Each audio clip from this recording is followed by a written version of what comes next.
Brewery വിഷയത്തിൽ സിപിഐയുടെ നിലപാട് മാറ്റം സർക്കാരിന് മുന്നിൽ കടുത്ത പ്രതിസന്ധി. ബ്രൂവറിയിൽ നിന്ന് പിന്മാറാൻ മുന്നണിയിൽ ആവശ്യപ്പെടും. ആദ്യം ഗൗരവം മനസ്സിലായില്ലെന്നും പാർട്ടി എക്സിക്യൂട്ടീവിൽ കുറ്റസമ്മതം.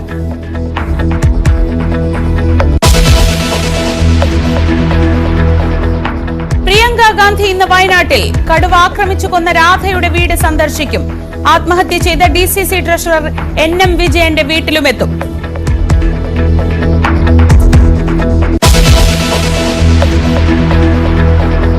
നെന്മാറ ഇരട്ടക്കൊലപാതക കേസിൽ പ്രതിയെ തേടി പോലീസ് തമിഴ്നാട്ടിലേക്ക്.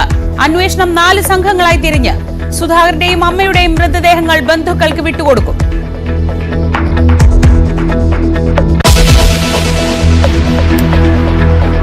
കഠിനംകുളത്ത് വീട്ടമ്മയെ കഴുത്തറുത്തു കൊന്ന ജോൺസനെ ഇന്ന് തെളിവെടുപ്പിനെത്തിക്കും.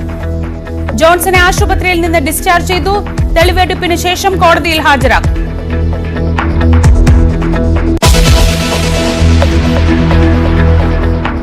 സംവിധായകൻ സനൽകുമാർ ശശിധരനെതിരെ നടിയുടെ പരാതിയിൽ കേസ്. നടപടി സ്ത്രീത്വത്തെ അപമാനിച്ചെന്ന കുറ്റം ചുമത്തി. സനൽകുമാറിനെതിരെ കേസെടുക്കുന്നത് 2ാം തവണ.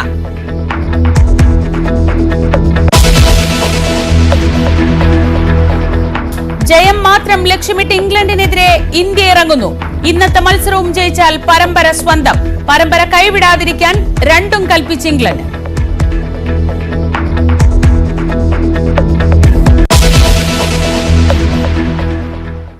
ബ്രൂവറി വിഷയം CPM-ന് വലിയ പ്രതിസന്ധി തീർക്കുന്നുണ്ടായിരുന്നു. സ്വാഭാവികമായും പ്രതിപക്ഷത്തിന്റെ ഭാഗത്തു നിന്ന് വലിയ വിമർശനങ്ങളാണ് കഴിഞ്ഞ ദിവസങ്ങളിലൊക്കെ ഉയർന്നു വന്നത്. പക്ഷേ അതിലും വലിയൊരു പ്രതിസന്ധി സ്വന്തം മുന്നണിയിൽ തന്നെ ഉണ്ടാവുന്നു എന്നതാണ് ഏറ്റവും പുതിയ വാർത്ത. സർക്കാരിനെ കടുത്ത പ്രതിസന്ധിയിലാക്കി ബ്രൂവറി വിഷയത്തിൽ CPI നിലപാട് മാറ്റുകയാണ്.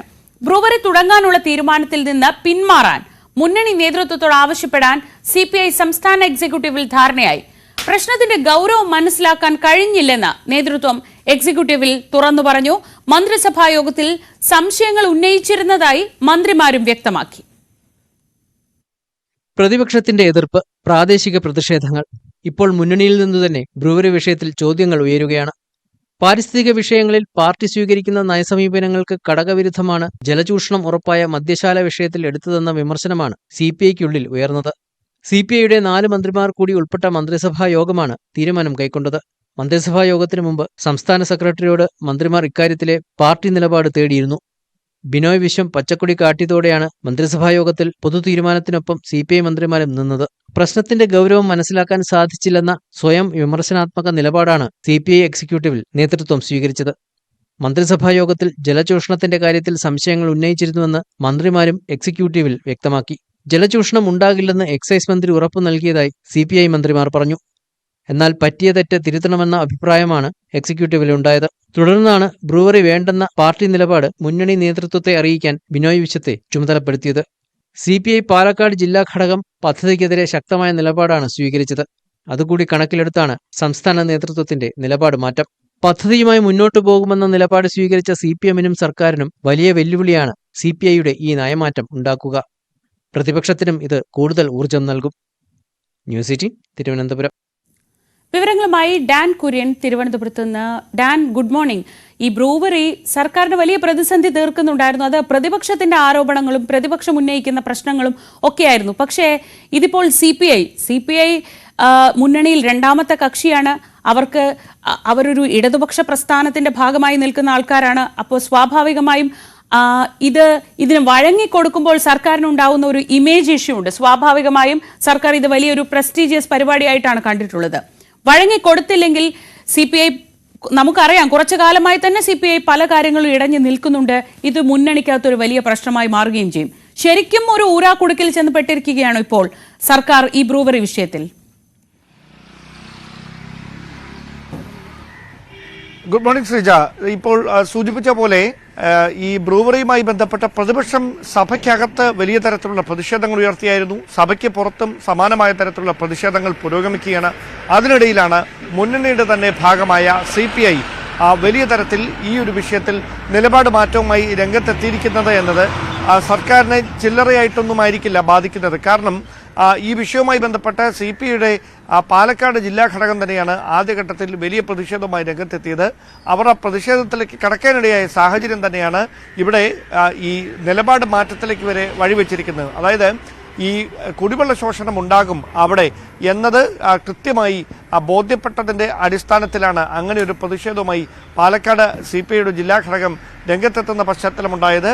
അത് ബോധ്യപ്പെടുത്താൻ CPI പാലക്കാട് ജില്ലാ ഘടകത്തിന് സംസ്ഥാന എക്സിക്യൂട്ടീവിൽ നേതൃത്വത്തെ കഴിഞ്ഞിരിക്കുന്നു എന്നതാണ് ഇപ്പോൾ ഇങ്ങനെ ഒരു ചുവടുമാറ്റത്തിലേക്ക് വഴിവെച്ചിരിക്കുന്നത്. അവിടെ 4 മന്ത്രിമാരടക്കം ഇങ്ങനെ ഒരു തീരുമാനത്തിലേക്ക് സർക്കാർ കടക്കുമ്പോൾ അവിടെ കൃത്യമായി CPIയുടെ 4 മന്ത്രിമാരുടെ അടക്കം പങ്കാളിത്തമുണ്ടായിരുന്നു. അവരുടെ സാന്നിധ്യത്തിൽ തന്നെയാണ് ഈ കരാറിൽ അല്ലെങ്കിൽ ഇതുമായി ഒപ്പുവെച്ച് ഈ നടപടികളുമായി മുമ്പോട്ട് പോകുന്ന സാഹചര്യമൊക്കെ ഉണ്ടായത്. അപ്പോൾ മുതൽ അവർ ഉന്നയിച്ച ചോദ്യമാണ് ഇതിൽ എന്തെങ്കിലും തരത്തിലുള്ള ജലശോഷണം ഉണ്ടാകുമോ എന്ന കാര്യം. പക്ഷേ അപ്പോൾ എക്സൈസ് മന്ത്രി നൽകിയ ഉറപ്പ് അങ്ങനെയൊന്നും ഉണ്ടാകില്ല എന്നായിരുന്നു മന്ത്രിമാർ തന്നെ കഴിഞ്ഞ ദിവസം എക്സിക്യൂട്ടീവിൽ വ്യക്തമാക്കിയത്. പക്ഷേ അങ്ങനെയല്ല.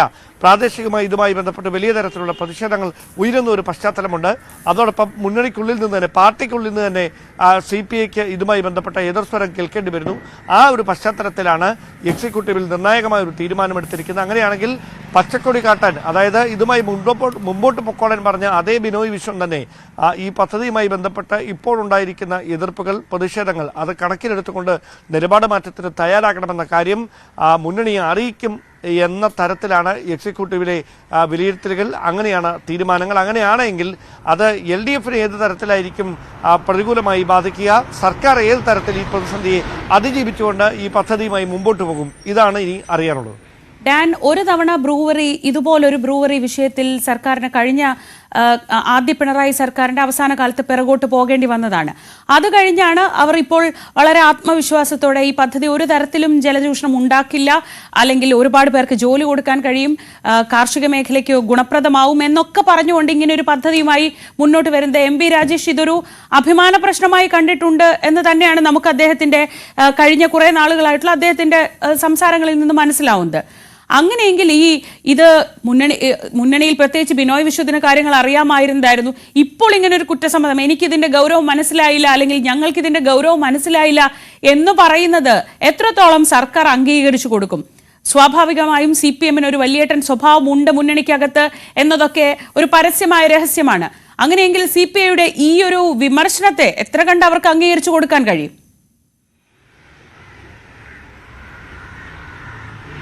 അവിടെ 2 കാര്യങ്ങൾ നമ്മൾ നോക്കിക്കാണണം. അതായത് ഇതുമായി ബന്ധപ്പെട്ട് വലിയ തരത്തിൽ പ്രാദേശികമായ എതിർപ്പുകൾ ഉയർന്നിരുന്നു. ആ പ്രാദേശികമായ എതിർപ്പുകളെയും പ്രതിപക്ഷമുയർത്തിയ വിമർശനങ്ങളെയും ഒക്കെ അതിജീവിച്ചുകൊണ്ടാണ് പദ്ധതിയുമായി മുമ്പോട്ട് പോവുകയാണ് എന്നൊരു കൃത്യമായ തീരുമാനത്തിലേക്ക് സർക്കാർ എത്തിയത്, എക്സൈസ് വകുപ്പ് എത്തുകയും ചെയ്തത്. എന്തായാലും ഇപ്പോൾ ഇങ്ങനെ ഒരു സാഹചര്യം, ഈ പ്രാദേശികമായ പ്രതിഷേധങ്ങൾ അത് പരിധി കടന്ന് വലിയ തരത്തിലുള്ള എതിർപ്പുകളിലേക്ക് വഴിവെക്കുന്ന ഒരു പശ്ചാത്തലത്തിലാണ് CPI ഇങ്ങനെയൊരു ചുവടുമാറ്റം അല്ലെങ്കിൽ അവരുടെ നിലപാടിൽ ഒരു മാറ്റം വരുത്തിക്കൊണ്ടൊരു തീരുമാനത്തിലേക്ക് സംസ്ഥാന എക്സിക്യൂട്ടീവിൽ എത്തിച്ചേർന്നിരിക്കുന്നത്. അവിടെ സർക്കാർ പദ്ധതിയുമായി മുമ്പോട്ട് പോകാൻ തന്നെ ഉറച്ചു നിൽക്കുകയാണെങ്കിലും CPI അവരുടെ നിലപാട് വ്യക്തമാക്കി കഴിഞ്ഞു. ആ നിലപാടിനെ സർക്കാർ ഏത് തരത്തിലായിരിക്കും നോക്കിക്കാണുക എന്നത് ഒരു വശം. മറ്റൊന്ന്, അവിടെ വ്യത്യസ്തമായ ഒരു അഭിപ്രായം CPIക്ക് ഉണ്ടായിരുന്നു എന്ന് പൊതു തരങ്ങളിൽ ഒരു പ്രചാരണം സൃഷ്ടിക്കാൻ ഇതിനോടകം തന്നെ അവർക്ക് കഴിഞ്ഞിട്ടുണ്ട്. മാത്രവുമല്ല, തദ്ദേശ തെരഞ്ഞെടുപ്പ് അടുത്ത് വരികയാണ്, തൊട്ടടുത്ത് നിയമസഭാ തെരഞ്ഞെടുപ്പ് വരികയാണ്. അപ്പോൾ ഏതാണ്ട് 1 വർഷം 1.5 വർഷത്തിനകത്ത് ഇതെല്ലാം പൂർത്തിയാകുന്ന മുറയ്ക്ക് ഇതുമായി ബന്ധപ്പെട്ട് ഇപ്പോൾ ഉയർത്തിരിക്കുന്ന ഈ എതിർസ്വരങ്ങൾ, അത് പ്രാദേശികമായ എതിർപ്പുകൾ വലിയ തരത്തിൽ ശക്തി പ്രാപിച്ചാൽ അത് തദ്ദേശ തെരഞ്ഞെടുപ്പിലടക്കം തിരിച്ചടിയായി മാറുമെന്നൊരു വിലയിരുത്തൽ ഒരുപക്ഷെ CPIക്ക് ഉണ്ടായിരിക്കാം. അതുകൊണ്ടായിരിക്കും അങ്ങനെ ഒരു നിലപാട് മാറ്റത്തിന് നിർണായകമായി ഈ ഘട്ടത്തിൽ അവർ തയ്യാറായതെന്ന് വേണം മനസ്സിലാക്കാൻ. അവിടെ ഒരു കാര്യത്തിൽ അവർ വിജയിച്ചു കഴിഞ്ഞു. ഇതുമായി ബന്ധപ്പെട്ടുണ്ടായ പ്രാദേശികമായ വികാരങ്ങൾക്കൊപ്പമാണ്, പ്രതിഷേധങ്ങൾക്കൊപ്പമാണ് തങ്ങൾ എന്നൊരു പൊതുപ്രതീതി സൃഷ്ടിക്കുന്നതിൽ CPI വിജയിച്ചിട്ടുണ്ട്. ഇനി രണ്ടാമത് ഉയരാൻ പോകുന്ന കാര്യം ഒരു അഭിമാന പ്രശ്നമാണ്. അതായത് MR അജിത് കുമാറിന്റെ വിഷയവുമായി ബന്ധപ്പെട്ട് ADGP സ്ഥാനത്ത് നിന്ന് അദ്ദേഹത്തെ മാറ്റണം, ക്രമസമാധാന ചുമതലയിൽ നിന്ന് മാറ്റണം, എന്ന് CPI മുമ്പോട്ട് വെച്ച ആവശ്യം പെട്ടെന്ന് സർക്കാർ അതിന് വഴങ്ങിക്കൊടുക്കുന്ന ഒരു സാഹചര്യമല്ല ഉണ്ടായത്. ആഭ്യന്തര വകുപ്പ് ഒരുപാട് നാളുകൾ അതുമായി ബന്ധപ്പെട്ട പരിശോധനകളൊക്കെ പൂർത്തിയാക്കി അന്വേഷണമൊക്കെ നടന്നതിന് ശേഷമാണ് ക്രമസമാധാന ചുമതല MR അജിത്കുമാറിനെ മാറ്റുന്നത്. പക്ഷേ അതിനുള്ള ഇടവേളയിൽ, ഈ മാറ്റുന്നതിനുള്ള ഇടവേളയിൽ വലിയ തരത്തിലുള്ള ആക്ഷേപങ്ങൾ CPIക്ക് കേൾക്കേണ്ടി വന്നു പുറത്തുനിന്ന്. അതായത് CPIയുടെ വാക്കിന് വിലയില്ലാതെ എന്തിന് സർക്കാരിൻ്റെ ഭാഗമായി മുന്നണിയിൽ തുടരണം എന്നതടക്കമുള്ള ആക്ഷേപങ്ങൾ. സമാനമായൊരു സാഹചര്യം ഇവിടെയും ഉരുത്തിരിയുകയാണ്. ഇങ്ങനെയൊരു നിലപാട് ബിനോയ് വിശ്വം മുന്നണി നേതൃത്വത്തെ അറിയിക്കുമ്പോൾ മുന്നണി നേതൃത്വം അത് ഉൾക്കൊള്ളാൻ തയ്യാറാകുമോ? അതായത് ഈ പദ്ധതിയുമായി അഭിമാന പുരസ്സരം അവതരിപ്പിച്ച് ഈ പദ്ധതിയുമായി മുമ്പോട്ട് പോകാൻ തന്നെ ആണ് സർക്കാരിൻ്റെ തീരുമാനമെങ്കിൽ അവിടെ CPI ഇപ്പോൾ എടുത്തിരിക്കുന്ന ഈ നിലപാടിൻ്റെ പ്രസക്തി പിന്നെ എന്ത് എന്നൊരു വലിയ ചോദ്യമുയരും. മറിച്ച് ആ പദ്ധതിയിൽ നിന്ന് പിൻവാങ്ങാനുള്ള ഒരു തീരുമാനത്തിലേക്ക് എത്താനുള്ള സാധ്യത നന്നേ കുറവാണ്. കാരണം നേരത്തെ സൂചിപ്പിച്ച പോലെ എക്സൈസ് മന്ത്രിയും സർക്കാരും ഇത് വലിയൊരു അഭിമാന പദ്ധതിയായി അവതരിപ്പിച്ച കാര്യമാണ്. അങ്ങനെ ഒരു കാര്യം പടിക്കൽ വെച്ച് പിൻവലിഞ്ഞാൽ അതുണ്ടാക്കാൻ ഇടയുള്ള ഒരു അഭിമാനക്ഷതം, അതിനെക്കുറിച്ചും വലിയ തരത്തിലുള്ള ഒരു ചർച്ചകൾ സജീവമായി പുരോഗമിക്കുകയാണ്. എന്തായാലും ഇപ്പോൾ CPI എടുത്തിരിക്കുന്ന ഈ നിലപാട് ബിനോയ് വിശ്വം മുന്നണിയെ അറിയിക്കുമ്പോൾ മുന്നണിയുടെ ഭാഗത്ത് നിന്ന് ഇതുമായി ബന്ധപ്പെട്ടുണ്ടാകുന്ന പ്രതികരണങ്ങളായിരിക്കും ഈ വിഷയത്തിൽ ഇനി ഇതിൻ്റെ ഗതി നിർണ്ണയിക്കുക. തീർച്ചയായും ഡാൻ, അത് കാത്തിരിക്കാം. എന്താണ് മുന്നണി, ഏത് തരത്തിലുള്ള ഒരു നിലപാടാണ് ഈ വിഷയത്തിൽ എടുക്കുക എന്നത്. ഈ ബ്രൂവറി പദ്ധതി, ഇപ്പോൾ സർക്കാർ മുന്നോട്ട് വെച്ചിരിക്കുന്ന ഈ ബ്രൂവറി പദ്ധതിയെ മുന്നോട്ട് പോക്കിനെ തന്നെ നിർണ്ണയിക്കുക ഈ മുന്നണിയിൽ ഇക്കാര്യം അറിയിക്കുമ്പോൾ, CPI ഇക്കാര്യം അറിയിക്കുമ്പോൾ ഏത് തരത്തിലുള്ള നിലപാട് CPM സ്വീകരിക്കുമെന്നതായിരിക്കും. ഇനി നമ്മൾ പോകാൻ പോകുന്നത് ഈ ദിവസത്തെ വളരെ വളരെ ബുദ്ധിമുട്ടിക്കുന്ന ഒരു വാർത്തയിലേക്കാണ്. ഈ കലോത്സവങ്ങളൊക്കെ എപ്പോഴും ആഘോഷത്തിൻ്റെതാണ്, അവിടെ കൂടിച്ചേരലുണ്ട്, ആഘോഷമുണ്ട്, സന്തോഷമുണ്ട്. പക്ഷേ ചിലപ്പോഴെങ്കിലും ഇത് തർക്കത്തിലേക്ക് പോകാറുണ്ട്. ആ തർക്കം വരെ ഓക്കെ, പക്ഷെ അതൊരു സംഘർഷമാവുന്ന സാഹചര്യം വളരെ വളരെ മോശമാണ്. മാള ഹോളി ഗ്രേസ് കോളേജിൽ കാലിക്കറ്റ് സർവകലാശാലയുടെ D-സോൺ കലോത്സവത്തിനിടെ പക്ഷേ ഉണ്ടായത് വലിയ സംഘർഷമാണ്. നിരവധി വിദ്യാർത്ഥികൾക്ക് പരിക്കേറ്റു. ജഡ്ജ്മെന്റ് ചോദ്യം ചെയ്തതാണ് സംഘർഷത്തിന് കാരണമായത്. മത്സരാർത്ഥികളും സംഘാടകരും തമ്മിൽ ഉണ്ടായ വാക്കേറ്റം പിന്നീട് വിദ്യാർത്ഥി സംഘടനകൾ ഏറ്റെടുക്കുകയായിരുന്നു.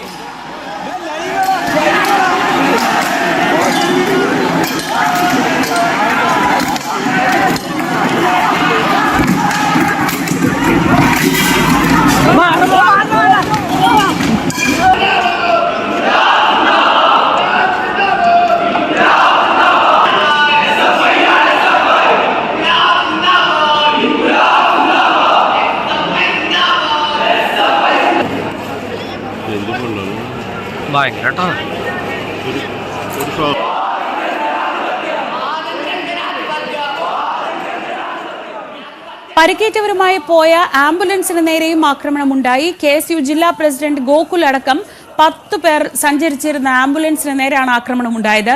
DYFI SFI പ്രവർത്തകരാണ് ആക്രമിച്ചതെന്നാണ് KSUവിന്റെ ആരോപണം.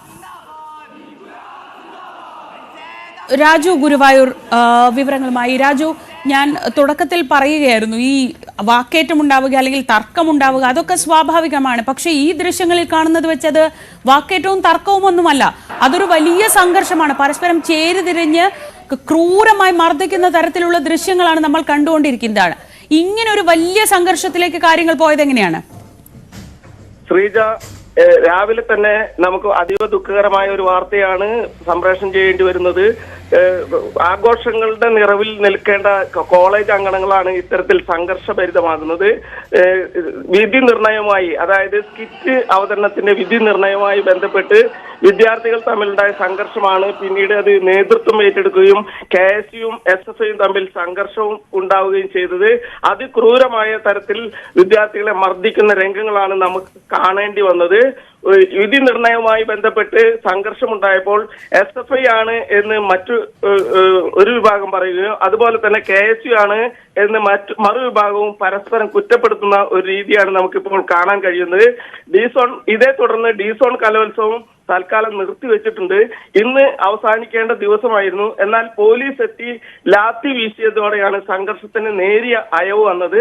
സംഘർഷത്തിൽ വിദ്യാർത്ഥികൾക്ക് പരിക്കേറ്റിട്ടുണ്ട്. പരിക്കേറ്റവരെ ചാലക്കുടി ആശുപത്രിയിൽ പ്രവേശിച്ചിട്ടുമുണ്ട്. ഒരു വിദ്യാർത്ഥിയെ കൂടുതൽ പേർ ചേർന്ന് ക്രൂരമായി മർദ്ദിക്കുന്ന ദൃശ്യങ്ങളിൽ നിന്ന് വ്യക്തമാണ്. ആഘോഷങ്ങളുടെ നിറം കെടുത്തുന്ന ഇത്തരം സംഭവങ്ങൾ ആവർത്തിക്കാതിരിക്കാൻ വേണ്ട നടപടികൾ അധികൃതർ എടുക്കണമെന്ന ആവശ്യവും ഉയർന്നു കഴിഞ്ഞിട്ടുണ്ട്. പോലീസ് ഇപ്പോൾ 2 വിഭാഗത്തിനെതിരെയും കേസെടുക്കുമെന്നാണ് ഇപ്പോൾ അറിയിച്ചിരിക്കുന്നത്. രാജു, ഈ പരിക്കേറ്റവരുമായി പോയ ആംബുലൻസ് തടഞ്ഞു നിർത്തുന്നു, ആംബുലൻസിന് നേരെ ആക്രമണം നടത്തുന്നു. ഇപ്പം ദൃശ്യങ്ങളിൽ ആംബുലൻസിന്റെ ദൃശ്യങ്ങൾ കാണുമ്പോൾ ചില്ല് തകർന്നിട്ടുണ്ട്, ബോണറ്റിൽ ഇടിച്ചതിന്റെ അടയാളങ്ങൾ കാണാം. അതായത് അത് കൈവിട്ട് പോയി ഈ പരിക്കേറ്റവരെ കൊണ്ടുപോകുന്ന വാഹനത്തിന് നേരെ ആക്രമണം നടത്തുന്നത് അത് പുറത്തു നിന്നുള്ളവരാണെന്നും KSU ആരോപിക്കുന്നുണ്ടല്ലോ.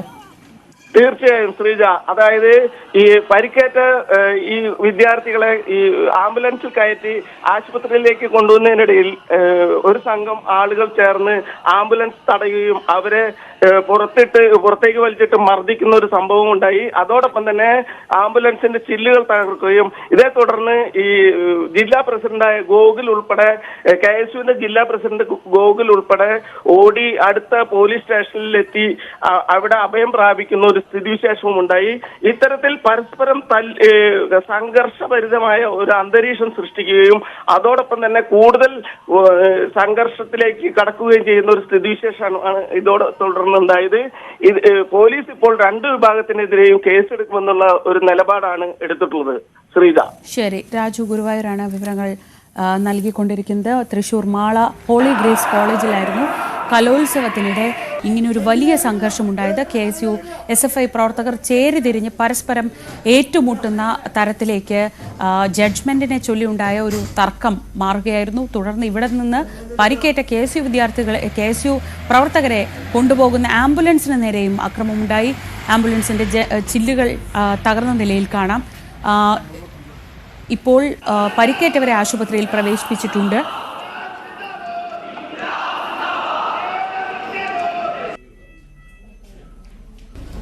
കലോത്സവത്തിൽ ഒരു ചെറിയ തർക്കത്തിൽ നിന്ന് തുടങ്ങിയതാണ് കാര്യങ്ങൾ. കാലിക്കറ്റ് സർവകലാശാലയുടെ D-സോൺ കലോത്സവം എന്ന് പറയുന്നത് തൃശ്ശൂർ ജില്ല ആ ഭാഗത്ത് ഉൾപ്പെടുന്നതാണ്. ആ തൃശ്ശൂർ ജില്ലയിലെ കോളേജുകളൊക്കെ പങ്കെടുക്കുന്നതാണ് D-സോൺ കലോത്സവം. ഈ കലോത്സവത്തിനിടെയാണ് സംഘർഷമുണ്ടായത്. ഇപ്പോൾ നമുക്ക് ദൃശ്യങ്ങളിൽ കാണുന്നത് പെൺകുട്ടികൾ ഉൾപ്പെടെയുള്ളവർക്ക് പരിക്കേറ്റിട്ടുണ്ട്. അവരെ ആശുപത്രിയിലേക്ക് മാറ്റുന്ന ദൃശ്യങ്ങളാണ് നമ്മൾ കാണുന്നത്.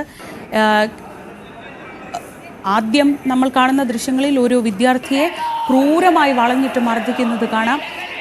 ഒരു വിദ്യാർത്ഥി സംഘടനകൾ തമ്മിൽ കലോത്സവത്തിനിടെ ഉണ്ടാകുന്ന വാക്കേറ്റം അല്ലെങ്കിൽ തർക്കമൊക്കെ ഇത്തരത്തിൽ വലിയ സംഘർഷത്തിലേക്ക് കലാശിക്കുന്നത് അസാധാരണമാണ്. തൃശ്ശൂരിലെ മാള ഹോളി ഗ്രേസ് കോളേജിൽ ആണ് ഈ കലോത്സവത്തിനിടെ ഇത്ര വലിയൊരു സംഘർഷത്തിൻ്റെ അന്തരീക്ഷം ഉണ്ടായത്. നമ്മൾ കാണുന്ന ദൃശ്യങ്ങളിലെല്ലാം വലിയ അക്രമമാണ് നടക്കുന്നത്. അങ്ങോട്ടും ഇങ്ങോട്ടും വടിയും കസേരയും ഒക്കെ ഉപയോഗിച്ച ആളുകൾ പരസ്പരം മർദ്ദിക്കുന്നതാണ് നമ്മൾ ദൃശ്യങ്ങളിൽ കാണുന്നത്. ഇപ്പോൾ ഈ കാണുന്ന ദൃശ്യങ്ങളിൽ ഒരു വിദ്യാർത്ഥിയെ വലിച്ചിഴച്ച് മർദ്ദിക്കുന്നതാണ് കാണുന്നത്. വടി ഉപയോഗിച്ച ചുറ്റും നിൽക്കുന്ന ആളുകളെല്ലാം ചേർന്ന് ഒരു വിദ്യാർത്ഥിയെ മർദ്ദിക്കുകയാണ്. കസേരകൾ വലിച്ചെറിയുന്നു. ആ തരത്തിൽ വലിയ സംഘർഷത്തിന്റെ സാഹചര്യം തന്നെ. രാജു, ഈ കലോത്സവമൊക്കെ ഉണ്ടാകുമ്പോൾ സ്വാഭാവികമായും D-സോണൊക്കെ നമുക്ക് അറിയാവുന്നതാണ്, പോലീസ് സാന്നിധ്യമൊക്കെ ഉണ്ടാവും. ഇങ്ങനൊരു വലിയ അക്രമത്തിലേക്ക് പോകുമ്പോൾ അവിടെ പോലീസിന്റെ സാന്നിധ്യം ഉണ്ടായിരുന്നില്ലേ?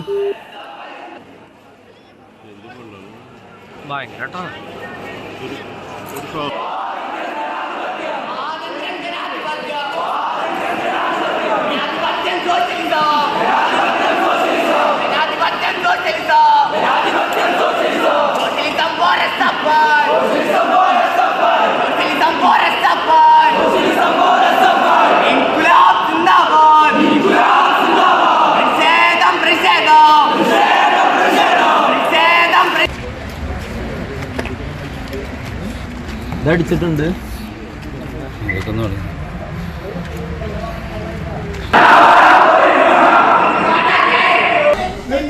രാജു, ഞാൻ ചോദിച്ചത് ഈ പോലീസിന്റെ ഒരു സാന്നിധ്യമൊന്നും അവിടെ ഉണ്ടായിരുന്നില്ലേ? പിന്നീടുള്ള ദൃശ്യങ്ങളിൽ പോലീസിന്റെ ഒരു വലിയ സന്നാഹം കാണാം. പക്ഷെ കലോത്സവം നടക്കുന്ന സമയത്തൊക്കെ സ്വാഭാവികമായും പോലീസിന്റെ ഒരു സാന്നിധ്യം അവിടെ ഉണ്ടാവാറുണ്ടല്ലോ. ഇത്ര വലിയൊരു അടി നടക്കുമ്പോൾ അവിടെ പോലീസ് ഉണ്ടായിരുന്നില്ലേ? ശ്രീജ, പോലീസ് സാധാരണ സംഭവങ്ങൾ, സാധാരണ ആഘോഷവേളയിൽ അധികം പോലീസ് സ്ഥലത്തുണ്ടായിരുന്നില്ല. എന്നാൽ പിന്നീട് സംഘർഷം ഉണ്ടായതിനെ തുടർന്നാണ് കൂടുതൽ പോലീസ് സംഘം ഈ വേദിയിലേക്ക് വരുന്നതും നിയന്ത്രണം ഏറ്റെടുക്കുന്നതും. അതോടൊപ്പം തന്നെ പോലീസിന്റെ ഭാഗത്തു നിന്നുള്ള വീഴ്ച പറയുന്നത്, സാധാരണ ഡീസോൺ കലോത്സവങ്ങൾ നടക്കുമ്പോൾ പോലീസിന്റെ സാന്നിധ്യം ഉണ്ടാകും എങ്കിലും അധികം പോലീസിനെ നിരത്താറില്ല. എങ്കിലും പിന്നീട് സംഘർഷം ഉണ്ടായതിനു ശേഷമാണ് പോലീസ് സന്നാഹം കൂടുതലായി എത്തുകയും അതോടൊപ്പം സംഘർഷത്തിന് നേരിയ അയവ് വരുത്താനും സാധിച്ചത്. ശ്രീജ. ശരി, രാജു ഗുരുവായൂരാണ് വിവരങ്ങൾ നൽകിയത്. ഈ വിഷയത്തിൽ നമ്മൾ അവിടെ നിന്നുള്ള പ്രതികരണങ്ങൾ, ഈ പരിക്കേറ്റവരുടെയൊക്കെ പ്രതികരണങ്ങൾ എടുക്കാൻ ശ്രമിക്കുന്നുണ്ട്. നമുക്കത് കിട്ടുമ്പോൾ അതിലേക്ക് തിരിച്ചു പോകാം. എന്തായാലും വളരെ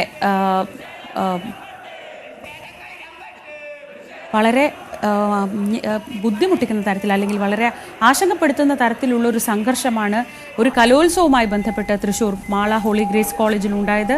ഇത് കലോത്സവങ്ങളിൽ ഈ ആഘോഷത്തിൻ്റെതാകേണ്ട കലോത്സവം ഇങ്ങനെ കയ്യാങ്കളിയുടെ ഉത്സവമായി മാറുന്നത് അത്ര സുഖകരമായൊരു കാഴ്ചയല്ല.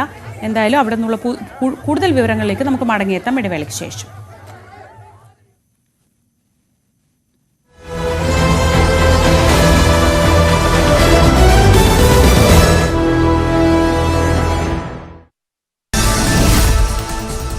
പാലക്കാട് കഞ്ചിക്കോട് ബ്രൂവറി വേണ്ടെന്ന് CPI, അനുമതി റദ്ദാക്കണമെന്ന് LDF-ൽ ആവശ്യപ്പെടും. പാലക്കാട് ജില്ലാ ഘടകത്തിന്റെ തീരുമാനത്തിന് പിന്തുണ. ധാരണ ഇന്നത്തെ CPI സംസ്ഥാന എക്സിക്യൂട്ടീവ്. സർക്കാർ വലിയ അഴിമതിക്ക് കളമൊരുക്കുന്നുവെന്ന് രമേശ് ചെന്നിത്തല. മദ്യനയത്തിൽ സർക്കാർ എന്തിനാണ് മാറ്റം വരുത്തിയതെന്നും ആരെ സഹായിക്കാനാണിതെന്നും ചോദ്യം. എക്സൈസ് മന്ത്രി ഒയാസിസ് കമ്പനിയുമായി ചർച്ച നടത്തിയാണോ മദ്യനയം മാറ്റിയതെന്ന് രമേശ് ചെന്നിത്തല. സംസ്ഥാനത്ത് കൂട്ടിയ മദ്യവില പ്രാബല്യത്തിൽ. ഇന്ത്യൻ നിർമ്മിത വിദേശ മദ്യത്തിനും ബിയറിനും വൈനിനും വർദ്ധിച്ചത് 10 മുതൽ 50 രൂപ വരെ. 62 കമ്പനികളുടെ 341 ബ്രാൻഡുകൾക്ക് വിലയേറി. മദ്യവില കൂട്ടിയതിനെതിരെ പ്രതിപക്ഷ നേതാവ് VD സതീശൻ. വില വർദ്ധിപ്പിച്ചത് സംശയകരം, കമ്പനികൾക്ക് കൊള്ളലാഭം ഉണ്ടാക്കുന്നതിന് വേണ്ടി എന്ന ആരോപണം. തീരുമാനത്തിന് സുതാര്യതയില്ല, തീരുമാനം പിൻവലിക്കാൻ സർക്കാർ തയ്യാറാകണമെന്ന് സതീശൻ.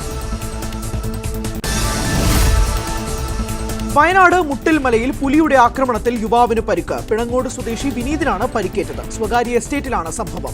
വിനീതിനെ നിസ്സാര പരിക്കുകളോടെ കൈനാട്ടി സർക്കാർ ആശുപത്രിയിൽ പ്രവേശിപ്പിച്ചു. വയനാട്ടിൽ ചത്ത കടുവ നരഭോജി തന്നെ. വയറ്റിൽ നിന്ന് കൊല്ലപ്പെട്ട രാധയുടെ തലമുടിയും വസ്ത്രത്തിന്റെ ഭാഗങ്ങളും കമ്മലുകളും കണ്ടെത്തി. പോസ്റ്റ്മോർട്ടത്തിലാണ് ഇത് കണ്ടെത്തിയത്. കാട്ടിനുള്ളിൽ ദൗത്യസംഘം കടുവയെ ചത്ത നിലയിൽ കണ്ടത് പുലർച്ചെ 2:30ഓടെ. ചത്തത് 6 വയസ്സുള്ള പെൺകടുവ. കഴുത്തിലെ പരിക്കാണ് കടുവ ചാകാൻ കാരണമെന്ന് chief wild life warden Pramod G Krishnan. കഴുത്തിൽ ഏറ്റ 4 മുറിവുകളാണ് മരണകാരണം. കടുവയ്ക്ക് പരിക്കേറ്റത് വനത്തിനുള്ളിൽ മറ്റൊരു കടുവയുമായി ഉണ്ടായ ഏറ്റുമുട്ടലിലെന്ന് നിഗമനം. കടുവയുടെ ജഡം കുപ്പാടിയിൽ തന്നെ സംസ്കരിച്ചു. വയനാട്ടിലെ പഞ്ചാരക്കൊല്ലിയിൽ തെരച്ചിൽ തുടരുമെന്ന് മന്ത്രി AK ശശീന്ദ്രൻ. 6 റേഞ്ചുകളിൽ ചൊവ്വ, വ്യാഴം, ശനി ദിവസങ്ങളിൽ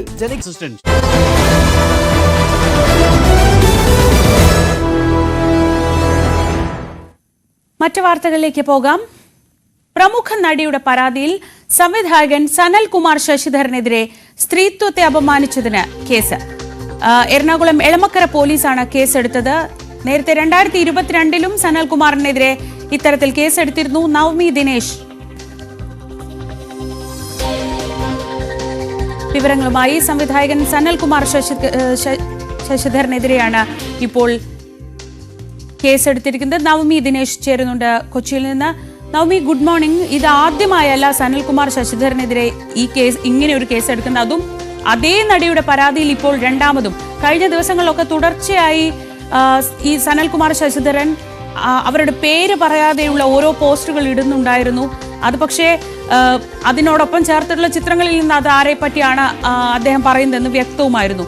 എന്താണിപ്പോൾ പോലീസ് എടുത്തിട്ടുള്ള കേസ്?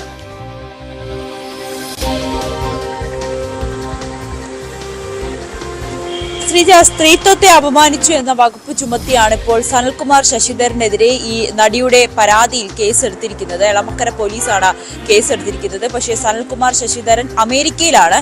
അതുകൊണ്ട് തന്നെ പോലീസ് ഇനി ഏത് വിധത്തിലായിരിക്കും ഈ കേസ് അന്വേഷിക്കുക എന്നതുള്ളതാണ് ഏറ്റവും പ്രധാനപ്പെട്ടത്. മറ്റൊന്ന്, ആദ്യമായല്ല ഈ നടിക്കെതിരെ ഇത്തരത്തിലുള്ള പരാമർശങ്ങൾ നടത്തുന്നത്. ഇതിനു മുൻപും ഈ നടി പരാതി നൽകിയതാണ് സനൽകുമാറിനെതിരെ. അന്ന് അറസ്റ്റ് രേഖപ്പെടുത്തി വിട്ടയക്കുന്ന ഒരു സാഹചര്യവുമൊക്കെ ഉണ്ടായിരുന്നു. വീണ്ടും ഇത്തരത്തിലുള്ള സൈബർ അധിക്ഷേപം ആവർത്തിക്കുന്ന സാഹചര്യമാണ്. ഒരു ഓഡിയോ സന്ദേശം അടക്കം പുറത്തുവിടുന്നു. പക്ഷെ ഇത് ആ നടിയുടേതല്ല എന്ന് നമുക്കത് കേൾക്കുമ്പോൾ തന്നെ വ്യക്തമാകും. അങ്ങനെ വളരെ മോശമായിട്ടുള്ള രീതിയിൽ അപക്വമായിട്ടുള്ള ഒരു നിലപാടാണ് സനൽകുമാർ ശശിധരന്റെ ഭാഗത്തു നിന്നും ഉണ്ടാകുന്നത്. ഇതിൽ നിന്നും എന്താണ് സനൽകുമാർ ഉദ്ദേശിക്കുന്നതെന്ന് ഇപ്പോഴും വ്യക്തമായിട്ടില്ല. നടി ഇതിനോടകം ഈ വിഷയത്തിൽ പ്രതികരിക്കാനൊന്നും തയ്യാറായിട്ടില്ല. പരാതി നൽകുക എന്നത് മാത്രമാണ് അവരുടെ ഭാഗത്തു നിന്നും ഉണ്ടാകുന്ന നടപടി. ഈ ഓഡിയോ അത് ആരുടേതാണ്, എന്തിനു വേണ്ടിയിട്ടാണ് ഇത്തരത്തിലൊരു പരസ്യമായി ഈ നടിയെ അധിക്ഷേപിക്കുന്നത്, ഫോട്ടോ അടക്കം പേരെടുത്ത് പറഞ്ഞുകൊണ്ടാണ് നടിയുടെ ഈ ഇത്തരത്തിൽ നടിയെ അധിക്ഷേപിക്കുന്ന രീതിയിലുള്ള ചില പരാമർശങ്ങൾ നടത്തുന്നത്. നടിയുടെ ജീവന് ഭീഷണിയാണ്. അത് പൊതുസമൂഹവും മാധ്യമങ്ങളും അതുമായി ബന്ധപ്പെട്ട ഒരു അന്വേഷണം നടത്തണം. താൻ പറയുന്നത് സത്യമായിട്ടുള്ള കാര്യമാണ്. നടിയുടെയും നടിയുടെ മകളുടെയും ജീവിതത്തിന് ഭീഷണിയുണ്ട്. അത് അവരുടെ ചില ജീവിതവുമായി ബന്ധപ്പെട്ട് ചില കാര്യങ്ങൾ ഉയർത്തിക്കൊണ്ടാണ് സനൽകുമാർ ശശിധരൻ ഇത്തരത്തിൽ ഫേസ്ബുക്ക് പോസ്റ്റ് തുടർച്ചയായി ഇടുന്നത്.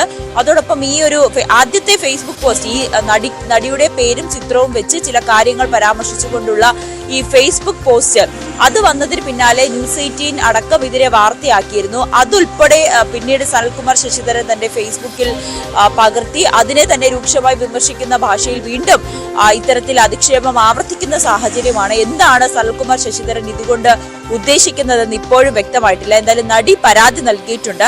പോലീസ് ഇതിലൊരു അന്വേഷണം ആരംഭിച്ചിട്ടുണ്ട്, കേസെടുത്തു. പക്ഷെ ഇതിൽ എങ്ങനെയാണ്, ഈ അമേരിക്കയിലായതിനാൽ എങ്ങനെയായിരിക്കും ഇതിന്റെ തുടർ നടപടികൾ എന്ന് ഉറ്റുനോക്കുകയാണ്. നടി ഇതിനോടകം ഈ വിഷയത്തിൽ പ്രതികരിക്കാൻ തയ്യാറായിട്ടുമില്ല. ഇത് നമുക്കറിയാം, സനൽകുമാർ ശശിധരന്റെ ഫേസ്ബുക്കിൽ നോക്കുമ്പോൾ പല തരത്തിൽ ഈ നടിയെ അപമാനിച്ചുകൊണ്ടുള്ള അല്ലെങ്കിൽ ചില വ്യക്തിപരമായിട്ടുള്ള കാര്യങ്ങൾ പരാമർശിച്ചുകൊണ്ടുള്ള ഒരു കുറിപ്പുകളാണ് ആവർത്തിച്ചിടുന്നത്. ഈ ശല്യം സഹിക്കാൻ വയ്യാതെ തന്നെയാണ് ഈ നടി പരാതിയുമായി പോലീസിനെ സമീപിച്ചിരിക്കുന്നത്. നവമി ദിനേശാണ് വിവരങ്ങൾ നൽകിയത്. പ്രമുഖ നടിയുടെ പരാതിയിൽ സംവിധായകൻ സനൽകുമാർ ശശിധരനെതിരെ കേസെടുത്തിരിക്കുകയാണ്. 2022 ഇതേ നടിയുടെ പരാതിയിൽ സനൽകുമാറിനെതിരെ കേസെടുത്തിരുന്നു. അന്ന് അറസ്റ്റ് ചെയ്ത് വിട്ടയച്ചതാണ്. പക്ഷേ നിരന്തരം അധിക്ഷേപം തുടരുന്ന സാഹചര്യത്തിലാണ് വീണ്ടും ഒരു പരാതിയിലേക്ക്, ഒരു കേസിലേക്ക് കാര്യങ്ങൾ പോകുന്നത്. ഇനി മറ്റ് വാർത്തകൾ നോക്കാം. വിഴിഞ്ഞം തുറമുഖത്തിന്റെ 2ാം ഘട്ട വികസനത്തിന് വേണ്ട പാരിസ്ഥിതികാനുമതി ഉടൻ ലഭിക്കുമെന്നാണ് പ്രതീക്ഷിക്കുന്നതെന്ന് തുറമുഖ മാനേജിംഗ് ഡയറക്ടർ ദിവ്യ എസ് അയ്യർ IAS. പാരിസ്ഥിതികാനുമതി ലഭിക്കുന്നതിന് മുന്നോടിയായി ആഘാത പഠനങ്ങളെല്ലാം പൂർത്തിയാക്കി. പ്രധാനമന്ത്രിയുടെ ഡേറ്റ് ലഭിച്ചാൽ 2 മാസത്തിനുള്ളിൽ ഔദ്യോഗിക ഉദ്ഘാടനം നടക്കുമെന്നും ദിവ്യ എസ് അയ്യർ പറഞ്ഞു. വിഴിഞ്ഞം രാജ്യാന്തര തുറമുഖത്തിന്റെ 2ഉം 3ഉം ഘട്ട വികസനങ്ങൾക്ക് വേണ്ട പാരിസ്ഥിതിക അനുമതി ലഭിച്ചേക്കുമെന്ന സൂചനകൾ ഏതാണ്ട് ഏറെക്കുറെ ഉറപ്പായതോടെ അതുമായി ബന്ധപ്പെട്ട അനുബന്ധ പ്രവർത്തനങ്ങൾ തുറമുഖത്ത് ആരംഭിച്ചിരിക്കുകയാണ്. എന്തായാലും തുറമുഖത്തിന്റെ മാനേജിംഗ് ഡയറക്ടർ കൂടിയായ ദിവ്യ എസ് അയ്യർ ന്യൂസ് 18നോടൊപ്പം ചേരുന്നു. മാഡം, ഒരുപാട് പ്രതീക്ഷയോടെയാണ് നമ്മൾ ആദ്യഘട്ടം പൂർത്തിയാക്കിയത്. ഏതാണ്ട് 2045 ലക്ഷ്യം വെച്ചിരുന്ന ഒരു കാര്യമാണ് ഇത്രയും നേരത്തെ നമ്മൾ തുടങ്ങാൻ ആരംഭിക്കുന്നത്. അപ്പോൾ അതുമായി ബന്ധപ്പെട്ട പാരിസ്ഥിതിക അനുമതി ലഭിക്കുന്നതുമായി ബന്ധപ്പെട്ട ഏറ്റവും ഒടുവിൽ ലഭിച്ചിരിക്കുന്ന ഉറപ്പ് എന്താണ്?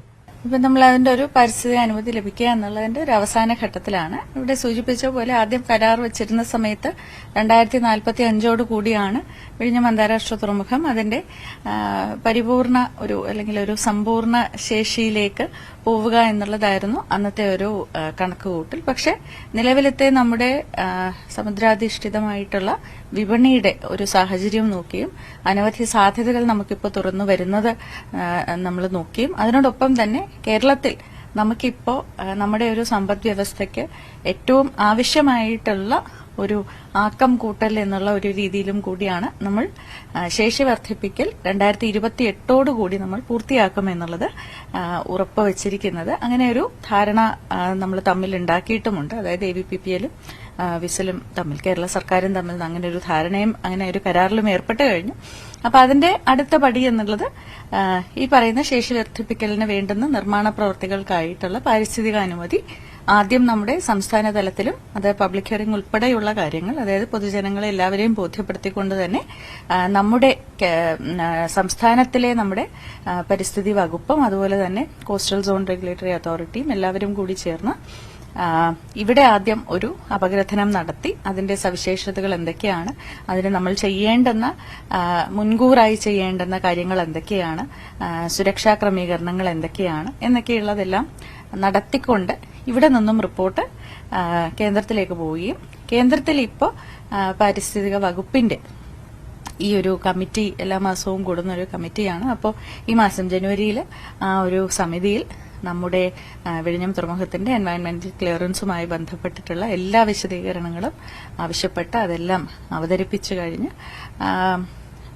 ഉടനടി തന്നെ നമുക്ക് തീർച്ചയായിട്ടും പാരിസ്ഥിതിക അനുമതി ലഭിക്കും എന്നുള്ള ഒരു പ്രതീക്ഷയിലാണ് ഞങ്ങൾ ഇപ്പോൾ.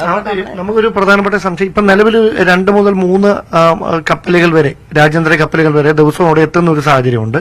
അപ്പൊ ഈ അനുമതി കിട്ടി 2028 ആകുന്നതോടെ നമ്മുടെ പ്രതീക്ഷകൾ വെച്ച് എങ്ങനെയാണ് ഈ ബ്രേക്ക് വാട്ടറിന്റെ ഒക്കെ കാര്യങ്ങൾ എങ്ങനെയായിരിക്കും? അപ്പോൾ ഇപ്പം നമ്മൾ അനുമതി ലഭിച്ചാലുടൻ തന്നെ നമുക്ക് നിർമ്മാണ പ്രവൃത്തിയിലേക്ക് കടക്കാനായിട്ട് സാധിക്കും. അപ്പോൾ ഈ സാമ്പത്തിക വർഷം തന്നെ അത് ആരംഭിക്കണം എന്നുള്ളതാണ് നമ്മുടെ ഒരു ലക്ഷ്യമായി നമ്മൾ വെച്ചിരിക്കുന്നത്. അടുത്ത ഘട്ടത്തിന്റെ ഇപ്പൊ നമ്മൾ ശരിക്കും പണ്ട് 2, 3, 4 ഘട്ടങ്ങൾ എന്നുള്ള ഒരു രീതിയിലായിരുന്നു നമ്മൾ നിർവചിച്ചിരുന്നത്. പക്ഷെ അതെല്ലാം കൂടി നമ്മൾ ചേർത്തുകൊണ്ടാണ് ഇനിയിപ്പോൾ അടുത്ത ഘട്ടം ശേഷി വർദ്ധിപ്പിക്കൽ എന്നുള്ളതാക്കിയിരിക്കുന്നത്. കപ്പാസിറ്റി ഓഗ്മെന്റേഷൻ ഒരൊറ്റ ബ്ലോക്കായിട്ടാണ് നമ്മളിപ്പോൾ ചെയ്യുന്നത്. അപ്പോൾ അത് നമുക്ക് ഈ കൊല്ലം തന്നെ തീർച്ചയായിട്ടും ആരംഭിക്കാൻ സാധിക്കും. പാരിസ്ഥിതിക അനുമതി ലഭിച്ചു കഴിഞ്ഞാൽ ഉടനെ തന്നെ നമ്മൾ തുടങ്ങും. അത് തുടങ്ങി കഴിയുമ്പോൾ നമുക്ക് ഭൌതികമായിട്ടുള്ള പുരോഗതി എന്ന് പറയുന്നത് നമ്മുടെ ബർത്തുകൾ ഇപ്പോൾ നമുക്കുള്ള ഈ ഒരു നീളത്തിനേക്കാളും നമുക്ക് എല്ലാം കൂടി നമുക്കിനി 1200 മീറ്റർ നീളത്തിലേക്ക് ബർത്തുകൾ പോകും.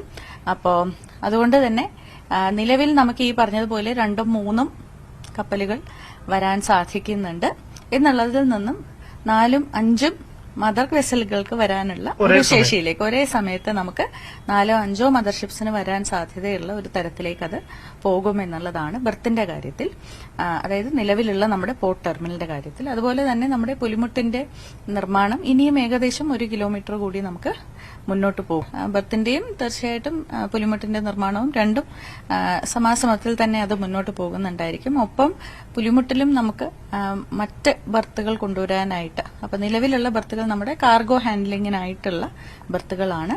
അപ്പോൾ പുലിമുട്ടിൽ നമുക്ക് ഇപ്പോൾ ക്രൂസ് ബർത്തുകൾ അല്ലെങ്കിൽ മൾട്ടിപർപ്പസ് ബർത്തുകൾ എന്ന് നമ്മൾ വിശേഷിപ്പിക്കുന്നവ, അതിപ്പോൾ ലിക്വിഡ് ടാങ്കറിന് വേണ്ടിയിട്ട് ഉപയോഗിക്കുവാനോ അല്ലെങ്കിൽ ക്രൂസ് കപ്പലുകൾക്ക് വേണ്ടി ഉപയോഗിക്കുവാനോ ഒക്കെയുള്ള ബർത്തുകൾ നമുക്ക് ഈ പുലിമുട്ടിൽ തന്നെ ചെയ്യാൻ സാധിക്കുമോ എന്നുള്ള ഒരു സാധ്യത നമ്മൾ പരിശോധിക്കും. ഔദ്യോഗിക ഉദ്ഘാടനം വൈകുകയാണ്, പ്രധാനമന്ത്രിയുടെ ഡേറ്റിനെ കാത്തിരിക്കുകയാണ്. അത് സംബന്ധിച്ച് ഔദ്യോഗികമായി എന്തെങ്കിലും സൂചനകൾ ലഭിച്ചിട്ടുണ്ടോ PMO ഓഫീസിൽ?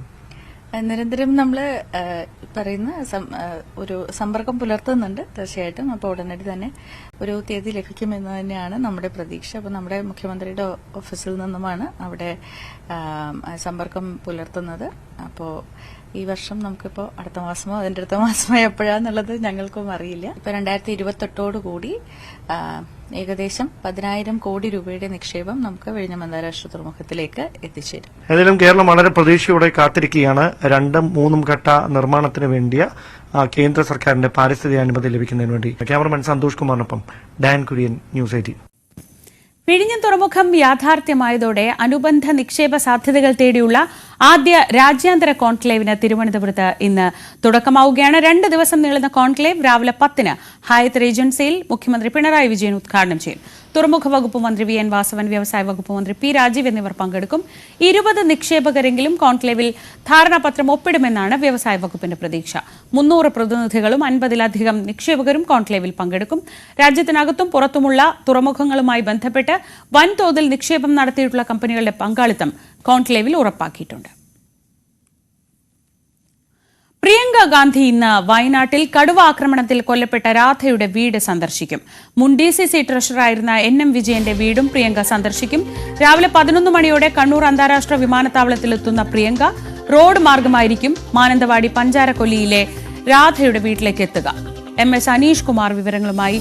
അനീഷ്, പ്രിയങ്ക അവിടെ നിന്നുള്ള ജനപ്രതിനിധിയായി തെരഞ്ഞെടുക്കപ്പെട്ട ശേഷമുണ്ടാകുന്ന വലിയൊരു രാഷ്ട്രീയ വിഷയമാണ് വയനാട്ടിനെ സംബന്ധിച്ച്, അല്ലെങ്കിൽ വയനാട്ടിലെ കോൺഗ്രസിനെ സംബന്ധിച്ച് NM വിജയന്റെ ആത്മഹത്യ. അതേപോലെ വലിയൊരു രീതിയിലുള്ള ഒരു ദുരന്തമായിരുന്നു ഈ രാധയുടെ കടുവ ആക്രമണത്തിൽ രാധ കൊല്ലപ്പെട്ട അവസ്ഥ. ഈ രണ്ടും പരിഗണിച്ചുകൊണ്ടാണ് ഇപ്പോൾ പ്രിയങ്കയുടെ വരവ്. എങ്ങനെയൊക്കെയാണ് സന്ദർശന പരിപാടികൾ?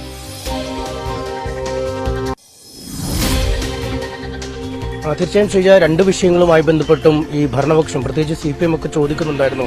ആ സ്ഥലം MP എവിടെയെന്ന ചോദ്യങ്ങൾ പല വേദികളിലും നമ്മൾ മുഴങ്ങിക്കേട്ടു. ഒപ്പം ഈ വന്യജീവികളെ നേരിടുന്നതുമായി ബന്ധപ്പെട്ടുള്ള സർക്കാർ തല യോഗങ്ങളുമൊക്കെ നടക്കുകയും ചെയ്തിരുന്നു. എന്തായാലും ഇതിനൊക്കെ പിന്നാലെയാണ് പ്രിയങ്ക ഗാന്ധി എത്തുന്നത്. കണ്ണൂർ വിമാനത്താവളത്തിൽ വിമാനം ഇറങ്ങിയ ശേഷം പിന്നീട് റോഡ് മാർഗം പഞ്ചാരക്കൊല്ലിയിൽ 1 മണിക്കെത്തും എന്നാണ് അറിയിച്ചിരിക്കുന്നത്. ഇതിനുശേഷമാവും ബത്തേരിയിലെ NM വിജയന്റെ മുൻ DCC ട്രഷററുടെ വീട് സന്ദർശിക്കാൻ പോവുക. അതിനുശേഷം ഈ കളക്ടറേറ്റിൽ നടക്കുന്ന ഒരു ഉന്നതതല അവലോകന യോഗമുണ്ട്. ആ അവലോകന യോഗത്തിലും പ്രിയങ്ക ഗാന്ധി പങ്കെടുക്കും. അതിനുശേഷമാണ് ഡൽഹിയിലേക്ക് മടങ്ങുക എന്നാണ് അറിയിച്ചിരിക്കുന്നത്. പ്രിയങ്ക ഗാന്ധിക്കൊപ്പം ഇന്നിപ്പോൾ പ്രതിപക്ഷ നേതാവ് VD സതീശനും ജില്ലയിലുണ്ട്. അദ്ദേഹത്തിന്റെ മലയോര ജാഥയുടെ ഭാഗമായാണ് അദ്ദേഹം എത്തിയിരിക്കുന്നത്. മാനന്തവാടിയിൽ 10 മണിക്ക് അദ്ദേഹത്തിന്റെ യോഗമുണ്ട്. ആ യോഗത്തിൽ അദ്ദേഹം പങ്കെടുക്കും. അതിനു മുമ്പായി 9 മണിയോടുകൂടി പഞ്ചാരക്കൊല്ലിയിലെ രാത്രിയുടെ വീട്ടിൽ എത്തി കുടുംബങ്ങളെ ആശ്വസിപ്പിക്കാനായി അദ്ദേഹം എത്തുമെന്നാണ് അറിയിച്ചിരിക്കുന്നത്. ഇതിനുശേഷമാവും മാനന്തവാടിയിലെ യോഗത്തിൽ പങ്കെടുക്കുക. എന്തായാലും സർക്കാരിനെതിരെ രൂക്ഷമായ വിമർശനങ്ങളാണ് ഈ വന്യജീവി ശല്യം അടക്കമുള്ള വിഷയങ്ങളിൽ മനുഷ്യരും മൃഗങ്ങളും തമ്മിലുള്ള പോരാട്ടത്തിൽ സർക്കാർ നിസ്സംഗരായി നോക്കി നിൽക്കുന്നു എന്നാണ് അദ്ദേഹം പറഞ്ഞത്. ഈ യാത്ര കഴിയുമ്പോൾ സമഗ്രമായ വന്യജീവി ആക്രമണം നേരിടുന്നതിനുള്ള പദ്ധതികളുമായി ബന്ധപ്പെട്ട നിർദ്ദേശങ്ങൾ സർക്കാരിന് മുന്നിൽ സമർപ്പിക്കുമെന്ന് അദ്ദേഹം പറഞ്ഞു. ഇന്നലെ വാർത്താസമ്മേളനത്തിൽ വനമന്ത്രി AK ശശീന്ദ്രൻ ഇത്തരം നിർദ്ദേശങ്ങൾ പ്രതിപക്ഷ നേതാവ് തരികയാണെങ്കിൽ അതിനെ നല്ല മനസ്സോടുകൂടി സ്വാഗതം ചെയ്യുന്നു. നടപ്പാക്കാൻ കഴിയുന്ന പ്രായോഗികമായ നിർദ്ദേശങ്ങളുണ്ടെങ്കിൽ അത് നടപ്പാക്കുക തന്നെ ചെയ്യും എന്ന് വ്യക്തമാക്കിയിട്ടുമുണ്ട്. എന്തായാലും ഈ ആദ്യത്തെ ഒരു ജനങ്ങളുടെ ആശങ്ക ഒഴിവായിരിക്കുന്നു. പഞ്ചാരക്കൊല്ലിയിലെ നരഭോജിയായ കടുവയെ കൊന്നിരിക്കുന്നു. ജനങ്ങൾക്കൊരു ആശ്വാസം വന്നിരിക്കുന്നു. ഇനിയിപ്പോൾ രാഷ്ട്രീയ പോരാട്ടങ്ങളും പ്രസ്താവന യുദ്ധങ്ങളും ഒക്കെ നടക്കേണ്ട സമയമാണ്. നമുക്കറിയാം കേരളത്തിൽ അത്തരം പ്രസ്താവന യുദ്ധങ്ങളിലേക്കൊക്കെ കാര്യങ്ങൾ നീങ്ങുകയും ചെയ്യും. പ്രത്യേകിച്ചും ഈ മലയോര ജാഥ പുരോഗമിക്കാൻ തുടങ്ങുന്നതിന് തൊട്ട് മുമ്പാണ് ഈ വിഷയം ഉണ്ടാവുകയും ചെയ്തത്. ഇനിയുള്ള ദിവസങ്ങളിലൊക്കെ ഈ വിഷയങ്ങൾ ഉന്നയിച്ചാവും ജാഥ മുന്നോട്ട് പോകുക. എന്തായാലും ഇക്കാര്യങ്ങളൊക്കെ ഒരു വശത്ത് പുരോഗമിക്കുമ്പോൾ മറുവശത്ത് ഈ വന്യമൃഗങ്ങൾക്ക് വേണ്ടിയുള്ള ജനവാസ കേന്ദ്രങ്ങളിൽ ഇറങ്ങുന്ന വന്യമൃഗങ്ങൾക്ക് വേണ്ടിയുള്ള തെരച്ചിൽ ഊർജിതമായി തുടരാൻ തന്നെയാണ് സർക്കാരിന്റെ തീരുമാനം. ഇന്ന് സൗത്ത് വയനാട്, നോർത്ത് വയനാട് ഡിവിഷനുകളിലായി 6 മേഖലകൾ തിരിച്ച് പ്രത്യേക പരിശോധനകൾ നടക്കും. അതിൽ ജനകീയമായ ഒരു പരിശോധന ഈ താഴെത്തട്ടിലുള്ള പ്രാദേശിക നേതാക്കളെയും ജനങ്ങളെയും ഒക്കെ ഉൾപ്പെടുത്തിക്കൊണ്ടാണ് വനംവകുപ്പ് ഉദ്യോഗസ്ഥർ ഇന്ന് കാടുകളിലേക്ക് പോവുക. പ്രത്യേകിച്ചും ഈ പുൽപ്പള്ളി മേഖലയിൽ കടുവ ഇറങ്ങിയതായി സംശയമുണ്ടായിരുന്ന ആളുകൾ കണ്ടിരുന്നു. ഒപ്പം ഇന്നലെ ഈ കൽപ്പറ്റ മേഖലയിൽ പുലി ഇറങ്ങിയ ഒരാളെ ആക്രമിക്കുകയുണ്ടായി. ഇത്തരം ഇടങ്ങളൊക്കെ കണ്ടുപിടിച്ചു. ഇതിനെയൊക്കെ ഒരു ഹോട്ട്സ്പോട്ടായി പരിഗണിച്ചാവും ഇത്തരം ഇടങ്ങളിൽ ഇന്ന് തെരച്ചിൽ നടത്തുക. ശരി അനീഷ്, എന്തായാലും കുറച്ച് ദിവസങ്ങളുടെ ഇടവേളയ്ക്ക് ശേഷം വളരെ സമാധാനമായി സംസാരിക്കുന്ന ഒരു ദിവസമാണ്. പക്ഷെ അപ്പോഴും അവിടെ ആശങ്കകളുണ്ട്. അതുകൊണ്ട് തന്നെയാണ് തെരച്ചിൽ തുടരുന്നത്. പ്രിയങ്ക ഗാന്ധി വയനാട് MP ഇന്ന് വയനാട്ടിലേക്ക് എത്തുന്നു. ഈ രാധയുടെ വീട്ടിലും ഒപ്പം വിജയന്റെ വീട്ടിലും പ്രിയങ്ക സന്ദർശനം നടത്തും. കൈലാസ് മാനസ സരോവർ യാത്ര പുനരാരംഭിക്കാൻ ഇന്ത്യയും ചൈനയും തീരുമാനിച്ചു. ഇന്ത്യ ചൈന വിദേശകാര്യ സെക്രട്ടറി തല ചർച്ചയിലാണ് 2020 നിർത്തിവെച്ച യാത്ര പുനരാരംഭിക്കാൻ തീരുമാനമായത്. ഇടവേളയ്ക്ക് ശേഷം ഇന്ത്യ ചൈന ബന്ധം വീണ്ടും ഊഷ്മളമാവുന്നു. ഇന്ത്യയും ചൈനയുമായി 2 ദിവസം നീണ്ട സെക്രട്ടറി തല ചർച്ചയിലാണ് ബന്ധം ശക്തമാക്കുന്ന തീരുമാനങ്ങളുണ്ടായത്. കൈലാസം മാനസ സരോവരം യാത്ര ഈ വേനൽക്കാലത്ത് വീണ്ടും തുടങ്ങും. മാനദണ്ഡങ്ങൾ പിന്നീട് തീരുമാനിക്കും. ഇരു രാജ്യങ്ങൾക്കുമിടയിൽ നേരിട്ടുള്ള വിമാന സർവീസുകൾ പുനരാരംഭിക്കും. പ്രധാനമന്ത്രി നരേന്ദ്രമോദിയും ചൈനീസ് പ്രസിഡന്റ് ഷീ ജിൻപിങ്ങും തമ്മിൽ ഒക്ടോബറിൽ കസാനിൽ നടന്ന ചർച്ചയുടെ ധാരണയനുസരിച്ചായിരുന്നു വിദേശകാര്യ സെക്രട്ടറി തല ചർച്ച. കോവിഡിനെ തുടർന്നാണ് കൈലാസം മാനസരോവർ യാത്ര 2020 നിർത്തിവെച്ചത്. കോവിഡിന് ശേഷം അതിർത്തിയിൽ ഇരു രാജ്യങ്ങൾക്കിടയിലുണ്ടായ സംഘർഷങ്ങൾ യാത്ര പുനരാരംഭിക്കുന്നതിന് തടസ്സമായി. അതിനാണിപ്പോൾ പരിഹാരമാകുന്നത്. International desk, News 18. ഇന്നലെ നാടിനെ ഒന്നാകെ ഞെട്ടിച്ച സംഭവമായിരുന്നു പാലക്കാട് നെന്മാറ പോത്തുണ്ടിയിലെ ഇരട്ട കൊലപാതകം. ഈ സംഭവത്തിൽ പ്രതിക്കായി വ്യാപക പരിശോധന നടത്തുകയാണ് പോലീസ്. തമിഴ്നാട്ടിലേക്കും പരിശോധന വ്യാപിപ്പിച്ചിട്ടുണ്ട്. തിരുത്തുംപാടം പോത്തുണ്ടിയിലെ മലയടിവാരങ്ങളിലും പരിശോധന നടത്തി. പ്രതി ചെന്താമരയുടെ വീട്ടിൽ നിന്ന് ഇതിനിടെ വിഷക്കുപ്പി കണ്ടെത്തിയിരുന്നു. കൊല്ലപ്പെട്ട സുധാകരന്റെയും അമ്മയുടെയും മൃതദേഹം ഇന്ന് ബന്ധുക്കൾക്ക് വിട്ടു നൽകും. ഐഷത്തുൽ ഷംന വിവരങ്ങളുമായി. ഷംന, 2 കാര്യങ്ങളാണ്. ഒന്ന്, ഇന്നലെ അവിടെ വലിയ രീതിയിലുള്ള പ്രതിഷേധമൊക്കെ ഉണ്ടായിരുന്നു. ഇങ്ങനെ ഒരാളെ വീണ്ടും ജാമ്യ വ്യവസ്ഥകളൊക്കെ ലംഘിച്ച് അയാൾ ആ വീട്ടിൽ താമസിച്ചത് എങ്ങനെ? ഈ വീട്ടുകാരുമായി ഇത്രയേറെ ശത്രുതയുള്ള ഒരാളെ അവരുടെ കൺവെട്ടത്ത് തന്നെ താമസിക്കാൻ അനുവദിച്ചത് എങ്ങനെയെന്ന ചോദ്യം ഉയരുന്നുണ്ടായിരുന്നു. രണ്ടാമത്തെ കാര്യം, ഇയാൾ എവിടെ എന്നതാണ്. വിഷക്കുപ്പി കണ്ടു എന്ന് പറയുന്നു. അപ്പോൾ പോലീസും വലിയ സമ്മർദ്ദത്തിലാണ്. കാരണം അങ്ങനെ ഒരു പ്രദേശത്ത് ഇയാൾ പെട്ടെന്ന് അങ്ങനെ അപ്രത്യക്ഷനായി പോകുന്നത് എങ്ങനെയെന്ന ചോദ്യത്തിനും ഉത്തരം പറയേണ്ടി വരുമല്ലോ. എന്താണ് അവിടെ നിന്നുള്ള പുതിയ വിവരങ്ങൾ? ശ്രീജ, തൽക്കാലം വിഷക്കുപ്പി കണ്ടെത്തിയതിൽ ആശങ്ക വേണ്ടെന്ന ഒരു നിലപാടിലെത്തിയിരിക്കുകയാണ് പോലീസ്. കാരണം വിഷം കഴിച്ച ഒരാൾ ഇത്ര ദൂരം സഞ്ചരിക്കാൻ സാധ്യതയില്ല. വിഷം കഴിച്ചിട്ടാണ് ഇറങ്ങിയതെങ്കിൽ ഈ പ്രതിയെ ഇതിനോടകം തന്നെ കണ്ടെത്തണമായിരുന്നു. പ്രതി ഒന്നില്ലെങ്കിൽ കുഴഞ്ഞു വീണ നിലയിലോ അല്ലെങ്കിൽ മറ്റവശ്യ നിലയിലോ പ്രതിയെ കണ്ടെത്തണമായിരുന്നു. അങ്ങനെ ഒരു സാഹചര്യം ഇല്ലാത്ത സ്ഥിതിക്ക് ഈ വിഷം കഴിച്ചു അല്ലെങ്കിൽ വിഷക്കുപ്പി കണ്ടെടുത്തു എന്ന കാര്യത്തിൽ ആശങ്ക വേണ്ടെന്ന ഒരു സ്ഥിരീകരണത്തിൽ എത്തിയിരിക്കുകയാണ് പോലീസ്. അതേസമയം ഈ പ്രതി എവിടെ എന്നതിൽ ഇപ്പോഴും ഒരു വ്യക്തത ലഭിച്ചിട്ടില്ല. ഇപ്പോഴും മലയോര മേഖലകളിലും വനമേഖലയിലും ഉൾപ്പെടെ ഊർജിതമായ തെരച്ചിൽ തുടർന്നുകൊണ്ടിരിക്കുകയാണ്. 4 സംഘങ്ങളായി തിരിഞ്ഞാണ് പോലീസിന്റെ തിരച്ചിൽ. ഇന്നലെ രാത്രിയും ഈ തെരച്ചിൽ തുടർന്നിരുന്നു. എന്തായാലും ഈ മുമ്പ് 2019 ഇത്തരത്തിൽ കൊലപാതകം ചെയ്തതിനു ശേഷം ഈ പ്രതി ഇതേ മലയോരത്ത് ഈ പ്രതി പോയി എന്ന് സംശയിക്കുന്ന ഈ മലയുടെ മുകളിലേക്ക് തന്നെയാണ് 2019 ഓടി രക്ഷപ്പെട്ടിരുന്നത്. അന്ന് 5 ദിവസങ്ങൾക്ക് ശേഷമാണ് ഈ പ്രതിയെ പിടികൂടാനായത്. കാരണം ഈ പ്രതി ഈ പ്രദേശത്ത് തന്നെ ജനിച്ചു വളർന്ന ഒരാളാണ്. അതുകൊണ്ട് ഈ പ്രദേശവും ഈ ചുറ്റുപാടും ഈ വനമേഖലയും മലയോരവും ഒക്കെ കൃത്യമായി അറിയുന്ന, അതിന്റെ എല്ലാ കുറുക്കു വഴികളും അറിയുന്ന ഒരാളാണ് ഈ പ്രതി. അതുകൊണ്ട് തന്നെ ഈ മറ്റ് അന്വേഷണ ഉദ്യോഗസ്ഥർ അല്ലെങ്കിൽ മറ്റു നാട്ടുകാരെക്കാൾ കൂടുതൽ ഇയാൾക്ക് മറ്റു മേഖലകളിൽ എത്തിപ്പെടാൻ കഴിയും. മറ്റൊരു ആശങ്കയുള്ളത്, ഈ മല കടന്നു കഴിഞ്ഞാൽ പിന്നെ തമിഴ്നാടാണ്. അതുകൊണ്ട് തന്നെ പ്രതി തമിഴ്നാട്ടിലോട്ട് രക്ഷപ്പെട്ടിട്ടുണ്ടോ എന്നൊരു ആശങ്ക പോലീസിനുണ്ട്. അതുകൊണ്ട് തന്നെ തമിഴ്നാട് കൂടി കേന്ദ്രീകരിച്ചാണ് അന്വേഷണം പുരോഗമിക്കുന്നത്. എന്തായാലും എത്രയും പെട്ടെന്ന് വരും മണിക്കൂറുകളിലോ അല്ലെങ്കിൽ വരും ദിവസങ്ങളിലോ പ്രതിയെ കണ്ടെത്താൻ കഴിയുമെന്ന ഒരു പ്രതീക്ഷയിൽ തന്നെയാണ് പോലീസ് ഉള്ളത്. അതേസമയം ഇന്ന് പോസ്റ്റ്മോർട്ടം നടപടികൾ പൂർത്തീകരിച്ച് ഇന്ന് സുധാകരന്റെയും അമ്മ ലക്ഷ്മിയുടെയും മൃതദേഹം ഇന്ന് ബന്ധുക്കൾക്ക് വിട്ടു നൽകും. എന്തായാലും വലിയ ഒരു ആശങ്ക, അല്ലെങ്കിൽ ഇപ്പോഴും ജനങ്ങളുടെ മനസ്സിൽ ആ ഒരു രോഷമുണ്ട്. കാരണം പരാതിയുണ്ട്, ഈ പ്രതി അത്രയും ക്രൂരനായ ക്രിമിനൽ ചിന്താഗതിയുള്ള ഒരാളാണ്. ഇങ്ങനെ ഒരാൾ ഞങ്ങളുടെ നാട്ടിൽ വേണ്ട, അല്ലെങ്കിൽ ഇയാൾ വധഭീഷണി മുഴക്കുന്നു എന്ന് ചൂണ്ടിക്കാട്ടി പോലീസിന് പരാതി നൽകിയിട്ട് പോലും എന്തുകൊണ്ട് പോലീസ് സുരക്ഷ ഉറപ്പാക്കിയില്ല എന്നൊരു ചോദ്യമുണ്ട്. ഒപ്പം തന്നെ ഈ സുധാകരന്റെ മകൾ, അക്ഷരാർത്ഥത്തിൽ ആ കുട്ടി ഇപ്പോൾ തനിച്ചാണ്. കാരണം വീട്ടിലുണ്ടായിരുന്ന അച്ഛൻ, അമ്മ, മുത്തശ്ശി എല്ലാവരെയും ഈ പ്രതി കൊലപ്പെടുത്തിയിരിക്കുന്നു.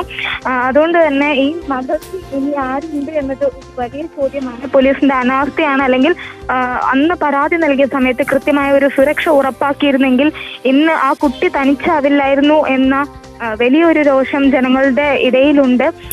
ഇന്നലെ ഏറെ നേരം പ്രതിഷേധം നീണ്ടു നിന്നിരുന്നു. ഈ പ്രതിയെ മൃതദേഹം വിട്ടു നൽകില്ല. കാരണം ഈ പോലീസ് തങ്ങൾക്ക് സുരക്ഷ ഉറപ്പാക്കുമെന്ന് ഉറപ്പുണ്ടെങ്കിൽ മാത്രമേ ഈ മൃതദേഹം വിട്ടു നൽകൂ എന്നാണ് നാട്ടുകാർ പറഞ്ഞിരുന്നത്. എന്നാൽ ഒരു മൃതദേഹത്തിനോട് അനാദരവ് കാണിക്കുന്നതിന് ഒരു പരിധിയുണ്ട്. അതുകൊണ്ട് മാത്രമാണ് അവസാന നിമിഷം ഇന്നലെ വൈകിട്ടോടുകൂടി മൃതദേഹം വിട്ടു നൽകിയത്. ശ്രീജ. ശരി ഷംന, എന്തായാലും ഈ പ്രതിക്ക് ആ സ്ഥലം വളരെയേറെ പരിചിതമാണ്. ഇപ്പോൾ ഷംന പറഞ്ഞതനുസരിച്ച് ഇയാൾ 2020 ഈ കൊലപാതകം നടത്തി, 2019 ഈ കൊലപാതകം നടത്തിയ സമയത്തും ഇതേപോലെ ഇതേ ഭാഗത്തേക്ക് പോയിരുന്നു. 5 ദിവസത്തിന് ശേഷമാണെന്ന് പോലീസ് പിടികൂടിയതെന്നാണ് പറയുന്നത്. അങ്ങനെയെങ്കിൽ വളരെയേറെ ആ പരിസരം അറിയുന്ന ഒരാളെന്ന നിലയ്ക്ക് ആ കാട്ടിൽ അയാൾക്ക് ഒളിച്ചിരിക്കാൻ കഴിയും. പോലീസ് എന്തായാലും അന്വേഷണം ഊർജിതമാക്കിയിട്ടുണ്ട്. വളരെയേറെ ഞെട്ടിക്കുന്ന ഒരു വാർത്തയായിരുന്നു. ഇങ്ങനെ മുൻവൈരാഗ്യമുള്ള ഒരാൾ തൊട്ടപ്പുറത്ത് തന്നെ വന്ന് താമസിക്കുകയും അയാൾ തക്കം പാർത്ത് ഇങ്ങനെ ഒരു കൊലപാതകം നടത്തുകയും ചെയ്തു എന്ന് പറയുന്നത് ഏറെ ഞെട്ടലുണ്ടാക്കുന്ന ഒരു വാർത്തയായിരുന്നു. ഇന്ന് അവരുടെ മൃതദേഹങ്ങൾ പോസ്റ്റ്മോർട്ടത്തിന് ശേഷം സംസ്കരിക്കും എന്നാണ് പ്രതീക്ഷിക്കുന്നത്. മറ്റു വാർത്തകളിലേക്ക്. തിരുവനന്തപുരം കഠിനംകുളത്തും സമാനമായ രീതിയിലായിരുന്നു കഴിഞ്ഞ ദിവസം നമ്മൾ കേട്ട വാർത്ത. ആതിര എന്ന വീട്ടമ്മയെ സുഹൃത്ത് ജോൺസൺ കൊലപ്പെടുത്തിയത്. ഇന്ന് ഈ കേസിലെ പ്രതി ജോൺസനെ ആശുപത്രിയിൽ നിന്ന് ഇപ്പോൾ ഡിസ്ചാർജ് ചെയ്തിരിക്കുകയാണ്. ഇയാളെ ഇന്ന് കോടതിയിൽ ഹാജരാക്കി പോലീസ് കസ്റ്റഡിയിൽ വാങ്ങിയേക്കും. ഇതിനുശേഷമാകും തെളിവെടുപ്പ്. വിവരങ്ങളുമായി ഡാൻ കുര്യൻ ചേരുന്നു. ഡാൻ, ഈ കൊലപാതകത്തിന് ശേഷമാണ് ഇയാൾ വിഷം കഴിച്ചതൊക്കെ. ഇപ്പോൾ അയാളുടെ ആരോഗ്യസ്ഥിതി പൂർണ്ണമായി സാധാരണഗതിയിലായ സ്ഥിതിക്ക് ഇന്ന് തന്നെ തെളിവെടുപ്പിനുള്ള ശ്രമങ്ങൾ ഉണ്ടാവുമോ? അങ്ങനെയെങ്കിൽ ഈ പറയുന്നത് പോലെ പ്രദേശത്ത് വലിയ പ്രതിഷേധത്തിനൊക്കെ സാധ്യതയുണ്ട് ഇങ്ങനെ ഒരു ക്രൂര കൊലപാതകം നടത്തിയ ആളെന്ന നിലയ്ക്ക്. ശ്രീജ, ഇന്നലെ രാത്രിയാണ് Kadinamkulam police Kottayam medical college ആശുപത്രിയിൽ നിന്ന് ജോൺസൺ ഔസേപ്പിനെ ഡിസ്ചാർജ് ചെയ്തതിനു ശേഷം അവിടെ നിന്ന് കസ്റ്റഡിയിൽ അറസ്റ്റ് രേഖപ്പെടുത്തി സ്റ്റേഷനിലേക്ക് എത്തിക്കുന്നത്. കഠിനംകുളം സ്റ്റേഷനിലേക്ക് എത്തിക്കുമെന്നായിരുന്നു ആദ്യം ലഭിച്ച വിവരമെങ്കിൽ നമുക്കിപ്പോൾ ലഭിക്കുന്ന സൂചനകൾ അനുസരിച്ച് മംഗലപുരം പോലീസ് സ്റ്റേഷനിലേക്ക് രാവിലെ എത്തിക്കുമെന്നാണ് അറിയാൻ കഴിയുന്നത്. അവിടെ എത്തിച്ച് പ്രാഥമികമായ നടപടികളൊക്കെ പൂർത്തിയാക്കിയതിനു ശേഷമായിരിക്കും കോടതിയിൽ ഹാജരാക്കുക. തുടർന്ന് കസ്റ്റഡിയിൽ വാങ്ങി വിശദമായ ചോദ്യം ചെയ്യലിലേക്കും തെളിവെടുപ്പടക്കമുള്ള തുടർ നടപടികളിലേക്കും കടക്കാനുള്ള നീക്കമാണ് പോലീസിന്റെ ഭാഗത്തുനിന്ന് ഉണ്ടാകുക എന്നാണ് വിവരം. മറിച്ച് നേരിട്ട് തന്നെ തെളിവെടുപ്പിന് വേണ്ടി സ്ഥലത്തേക്ക് എത്തിച്ചാൽ അവിടെ ഉണ്ടാകാനിടയുള്ള പ്രതിഷേധം കണക്കിലെടുത്തുകൊണ്ടാണ് പോലീസ് ഇതുമായി ബന്ധപ്പെട്ട വിശദാംശങ്ങൾ മാധ്യമങ്ങളോട് പോലും കൃത്യമായി പറയാത്ത ഒരു സാഹചര്യം ഇപ്പോഴുള്ളത്. കാരണം പ്രാദേശികമായ വലിയ തരത്തിൽ ഒരു വൈകാരികമായ ഒരു പ്രതിഷേധം ഉണ്ടാകാൻ ഇടയുണ്ട് എന്നൊരു മുൻകരുതൽ പോലീസിനുണ്ട്. ജനരോഷം ഉയരാനുള്ള സാധ്യത ഉണ്ടെന്ന് തന്നെയാണ് പോലീസ് കരുതുന്നത്. അതുകൊണ്ട് തന്നെയാണ് അതീവ രഹസ്യമായി ഇപ്പോൾ ഇതുമായി ബന്ധപ്പെട്ട നീക്കങ്ങൾ നടക്കുന്നത്. എന്തായാലും ആരോഗ്യനില വീണ്ടെടുത്തതിന് ശേഷം തന്നെയാണ് ജോൺസൺ ഔസേപ്പിനെ മെഡിക്കൽ കോളേജ് ആശുപത്രിയിൽ നിന്ന് ഡിസ്ചാർജ് ചെയ്തതെന്നാണ് കഠിനംകുളം പോലീസ് വ്യക്തമാക്കുന്നത്. അല്പസമയത്തിനകം മംഗലപുരം പോലീസ് സ്റ്റേഷനിലേക്ക് പതിയുമായി പോലീസ് സംഘം എത്തും. ശരി, ഡാൻ കുര്യനാണ് വിവരങ്ങൾ നൽകിയത്. ആതിര വധക്കേസിലെ പ്രതി ജോൺസണെയാണ് ഇന്ന് ഇപ്പോൾ പോലീസ് കസ്റ്റഡിയിൽ വാങ്ങാൻ പോകുന്നത്. മറ്റു വാർത്തകളിലേക്ക് വരാം. തമിഴ്നാട് വാൽപ്പാറയിൽ കാട്ടാന ആക്രമണത്തിൽ വയോധിക മരിച്ചു. ആനയുടെ ആക്രമണത്തിൽ പരിക്കേറ്റ് ചികിത്സയിലായിരുന്ന അന്നലക്ഷ്മിയാണ് മരിച്ചത്. ETR എസ്റ്റേറ്റിലെ തൊഴിലാളിയായിരുന്ന ഇവരെ ഇന്നലെയാണ് കാട്ടാന ആക്രമിച്ചത്.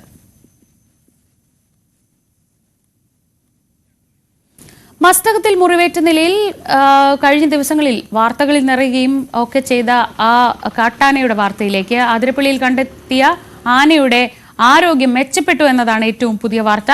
ആനയ്ക്ക് ചികിത്സ നൽകിയ ശേഷം ഉൾക്കാട്ടിൽ വിട്ടയച്ചിരുന്നു. ഇതിനുശേഷം ആദ്യമായി പുറത്തുവരുന്ന ദൃശ്യങ്ങളാണ് ഇപ്പോൾ നമ്മൾ കാണുന്നത്. അതിരപ്പള്ളി എലിച്ചാണയിലാണ് ഈ ആന ഇറങ്ങിയത്. കാലടി പ്ലാന്റേഷൻ തോട്ടത്തിലാണ് ഇന്നലെ ആനയെ കണ്ടത്. കഴിഞ്ഞ ദിവസം വളരെ ശ്രമകരമായ ഒരു ദൗത്യത്തിലൂടെയാണ് ഡോക്ടർ അരുൺ സക്കറയുടെ നേതൃത്വത്തിലുള്ള സംഘം ആനയെ മയക്കുവെടി വെച്ച ശേഷം ചികിത്സ നൽകി വിട്ടയച്ചത്.